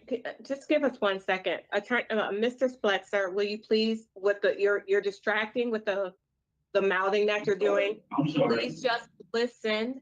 Do not speak. Okay, can you stop? This is like fucking kindergarten. I'm back at my job here, you know. Just stop talking. Right. This is like a fucking parent teacher meeting. Yeah, it is. Like your kid hasn't been able to stop drinking other kids' juice, stealing their stuff, pushing them off the slide. Okay. That's amazing. We are trying to listen to another one here. Can you please just shut the fuck up already? Respected you, and I need you to respect the statement. Thank you. It's not a good look for somebody who's trying to impress the parole board. Yes. You can continue. Thank you. He would barely play with Cody, hardly ever changed a diaper, rarely fed him, never made any of Cody's food, helped only once or twice at night. Kurt never really went to more than 2 doctor's appointments, often claiming that I would be overreacting when it comes to going to the doctor or providing medicine or supplements for things like teething, gas discomfort, or anything similar. In fact, Kurt claimed I was attention-seeking when I would be bringing Cody to the doctor so often, when in fact Cody was getting constant ear infections and eventually had to be fitted for tubes in. Oh yeah, because there's nothing else, you know, people would like to do is then to go to the fucking doctor, especially with their fucking children. I don't know if you've ever seen children at fucking doctors, but you know, they're throwing a hissy fit. You know, they don't want to go there at all. Especially when they have ear infections and shit. I mean, they're just the most calm and nicest kids you could ever imagine at a doctor's office. Yeah, the mother just wants attention. You know, that's just what she wants. Help me with my child. He has an ear infection, but it's all about me. In April of 2023. While my son's safety and well-being is my greatest concern, I am also fearful for my own safety. One of the crimes for which Kurt Spletzer has been sentenced is related to his violating a protective order by breaking into my old house hours after the judgment was given. Hours. Just this hours. The fucking the judge says, "Do not go near this woman." Hours later, he's drunk and kicking her fucking garage door. He's ungovernable. Based. Yeah. I'm a free man on the land. Have you ever videos? Officer, have you ever heard of the Articles of Confederation? I'm a sovereign citizen. I don't need to listen to your order. Show me the egregious party. Oh my god. Reminds me of those Be a Man shorts where it's like, if your wife has a protective order put against you, break it. Be a man. Alone makes me fearful that he will not obey any conditions set forth for him by the justice system. Both my son and I are currently under an order of protection against Kurt, where Kurt is not allowed. They changed their fucking names. Okay, let's have it at home again. Okay, they had to change their fucking names because this is an absolute psychopath, and he actually went in this and thought, "Oh yeah, she changed her name. I might have a chance." You know what the sad part is, though? This is the outlier. Usually they just let these motherfuckers go. She changed her name, therefore the fucking protective order doesn't count anymore. Okay, it has a different name on it. That's not her. Yeah. Fucking hell. Any contact with either myself or my son. I am extremely skeptical that he will follow this, especially given his actions the last time a protective order was put in place. Here's my question. Kurt does not seem to... Here's my question. Where the fuck did you get a digital watch from, motherfucker? Do they just hand those out in prison? Here's your mattress, your blanket, and your digital watch. Yeah, can you like aren't you? I don't know how it is in American jails, but aren't you supposed to like give everything like onto the jail, everything you bring there? What, like especially like stuff that can like prevent suicide or something? You can buy things in commissary depending on your security level, but I didn't know digital watches were among them. It's the threat that you'll use the watch to make something more dangerous. Yeah, exactly. I mean, the watch itself is not, like cannot really do too much, but yeah, building something with it that eventually kills you or something. Right. Care and sometimes thinks himself above the law, or he will try to find other ways around it. I suffer from significant post-traumatic stress disorder and anxiety as a result of the harm inflicted upon me and my son as a result of the crimes committed against me by Kurt Slutzer. My plea to the board is that Kurt not be released on parole, and I know that I am against, and to know that I am against his parole. Thank you. And just for the record, we did not receive that statement, so thank you for reading it. Thank you. Is there something else you want to? Yes, if I may. So as I mentioned, my name is Chloe Skiatis. I represent Mr. Slutzer's ex-wife, Ms. Monica, whose victim statement I just read to the panel. As was expressed in her statement, my client is opposed to Mr. Slutzer's release and would feel unsafe were he to be released. I would like to present to this panel, not to relitigate the issues, but because I believe they're pertinent to this proceeding, that a hearing was held on May 23rd of 2023 to determine whether the temporary restraining order that my client secured would be continued against Mr. Slutzer. At that hearing, the court found that my client satisfied her burden of establishing that she remained in fear of her physical safety, and the court ordered that the restraining order be continued. That same evening, after being ordered to stay away from my client and from their minor child, Mr. Slutzer violated the protective order, as the panel has discussed here today, by visiting my client's home. Clearly, this is just an overstep of the judicial system. A pillow fight and some door kicking, and all of a sudden this man is being held against his will. Unbelievable. Okay, yeah, he threatened to slit her throat. Yeah, he threatened violence against his brother. Yeah, he punched a police officer in the face. But that's no reason to put a protective order that keeps him from seeing his son, whom he terrorized, until 2044. What a ridiculous overstep of the judicial system. Subsequently charged with attempt to commit home invasion, burglary in the first degree, reckless endangerment, risk of injury to a child, amongst other charges. We also understand that the night prior to the May 23rd hearing, Mr. Slutzer was under the influence of fentanyl, which we present to the panel represents a reckless disregard for the gravity of the proceedings that would take place on the next day. He's been hospitalized on more than one occasion for a mental illness that remains undiagnosed, untreated, and undocumented. How? Mr. Slutzer has also not How? authorized. How is it that you put him in the hospital, but you didn't send a fucking psychiatrist over there and be like, all right, we got to figure out what the fuck is his problem? How is it several times? I guess you can just at some point say, I can leave. Like I don't know. I don't know how this works in America. Maybe I don't know if they can. Maybe they're like, oh, just give him a fucking sedative in his ass. Is he calming down? All right, put him back in prison. Good enough.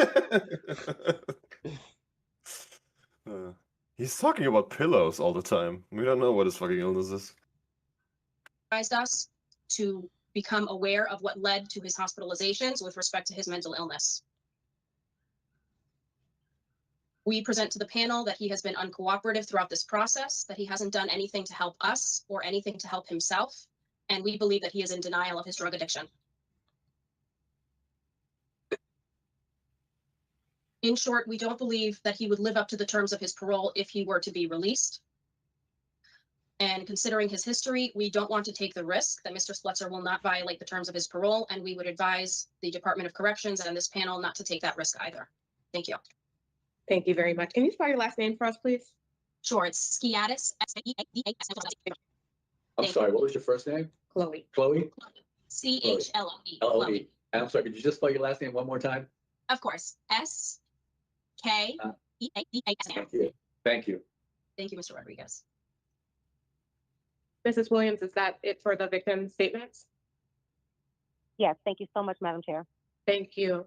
So, Mr. Flexer, we are going to enter into our deliberation, and again, we ask that you sit quietly and listen. You please don't enter. Mr. Rodriguez? Thank you, Madam Chair. First on a positive note, Mr. Burr has participated in some programming, taken domestic violence, taken tier 2 and is currently in tier 4. I want to thank the victim for coming on, for providing a statement to us. I thought it was very powerful and spoke to some information that I think added to this case. Also, my colleagues and questions that you have asked have also kind of brought to light some other additional pieces of information. Okay, and with all the, in light of all this information about you beating your wife and threatening her with blades and your brother and, you know, all the other shit, the fentanyl and the drinking and the fucking, you know, all the shit that we have heard here today, I'm going to have to say not just no, but hell no. Okay? Not a chance in hell.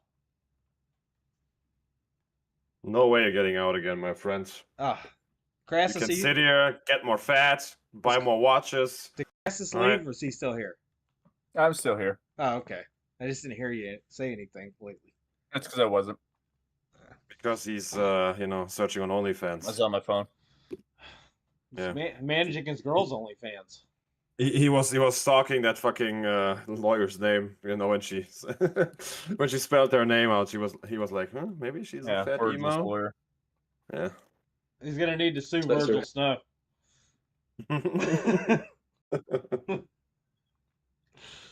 Has done some work on himself. I shared my concern early on that he had not. It started tier 4 and not finished, and in fact would be willing to come out not finishing it. And if in fact he's really concerned about his recovery, I would think that he would want to be able to finish that particular program because we know that it's one of the better programs that we have in the facility. I am not going to be in favor of discretionary parole today. I think he needs to continue to do some work. I believe you mentioned in talking to Mr. Spencer the possibility of taking a parenting class, which I think he absolutely needs to take.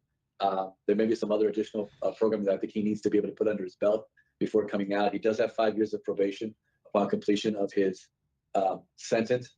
I do not have him coming back, but I'd be willing to hear what my colleagues have to say if they want to consider that. I do not have him coming back at this point. I have him going to COS and then coming out on probation. For me, it was just too much missing information in this that I believe we needed to be able to understand and understand more clearly. I'm not 100% sure. I think I remember them saying like he got 10 years, five years in, and then like 5 years suspended with 5 years probation. It was something like that. Like it was 5 years, 5 years, and then 5 years of probation or something like that. He literally has not been in prison more than like 4 or 5 months at this point, which is just ridiculous. Like that he's even getting a parole hearing. So I will not be supporting his discretion. Thank you, Mr. Rodriguez. Ms. Stafford? Yes, I would like to see Mr. Spletzer finish tier 4 and do more of the mental health programming that he seems to be taking advantage of within the unit, as well as the AA, embracing fatherhood, and prepare for his release to the community with all of these extra tools in his toolbox. Okay. So I am not in favor of discretionary parole today, based on the injury and impact to the victim, the poor institutional adjustment, and the nature and circumstance of these crimes. And I do not have him returning. While I'm happy to see that he's participating in positive programs. I also had an adequate offender change. Do you have that? I did not have an adequate evidence of offender change. I think that Mr. Spletzer is able to acknowledge some of the things that caused him to be here. Well, I can understand your point too, coupled with the tickets. It really is difficult to say that there is, but I think that he has shown some. Does he have like another outburst in here? Right now in his head, he's thinking to himself, "Oh man, I was hoping I'd get this parole, so I don't have to suck any more black cocks anymore." Oh my god. God damn, dude. Dude, even if I was a black man, I would not hit that. No way I would do that. Even if Doesn't matter what fucking race color. You know? It's this one's almost over, so we can. All right. I agree that he's taking some program, guys. I mean, I think he needs further programming, but I'm happy to go with recommendations. Anything further? Why should you be alleviated when the victim is still suffering emotionally and physically because of abuse? Why? Why is that? And which name do you prefer so that I can sample? Okay, thank you. With regard to Kurt Splitzer, 352268, I move to deny discretionary parole based on the injury and impact to the victim. The court's constitutional That did not work out as I planned. He will not receive a new discretionary parole hearing. Is there a second? I'm gonna go beat the All shit in out of my favor? cellmate now. Wait, what was that? That last part? Give me a second. Based on the injury and impact to the victim, the poor institutional adjustment, and the nature circumstance of his offense, he will not receive a new discretionary parole hearing. Is there a second? Second. All in favor? Okay. All right, Mr. Spletzer, you'll receive all of this in writing. Thank you so much, sir. Good luck here. This over here, first lesson 3568. Man, what a guy. You know, I hope everything works out for him. Stand-up guy. I hope he gets parole. Oh my god, you guys are just misjudging him. Okay, it was nothing more than a pillow fight. Okay? She should have, she should have learned from Sensei Piccolo how to dodge. Yeah. Oh my god, that was interesting, you know. That was something else. I mean, I'm telling you, like I find like the craziest shit. It's just funny as fuck. Oh, by the way, that YouTube channel, the YouTube channel. I just wanted to shout it out real quick because just in case. Okay, I'm not trying to copyright. I'm not trying to copyright steal you. Okay, because we're making so much money out of this. My weekly salary of fucking 10,000 euros that I'm getting from the peanut gallery here. That channel is Mandu Channel 2 on YouTube. I just have one complaint though, Mandu, please, for the life of, like, for fuck's sakes, don't fucking put all of these fucking random clips in there. Oh, I know. That make no sense. Oh my god. You guys are horrible. Okay? It's just a pillow fight. It's just a fucking pillow fight. Okay? Just And, a pillow fight, and yes. a little bit of door kicking. Okay?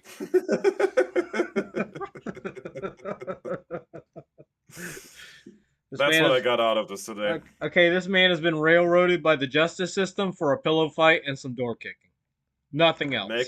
Make America a pillow again. Okay, he was terrorizing his wife with his far right-wing conspiracies and his pillow fights. Exactly. That's why she went to the cops.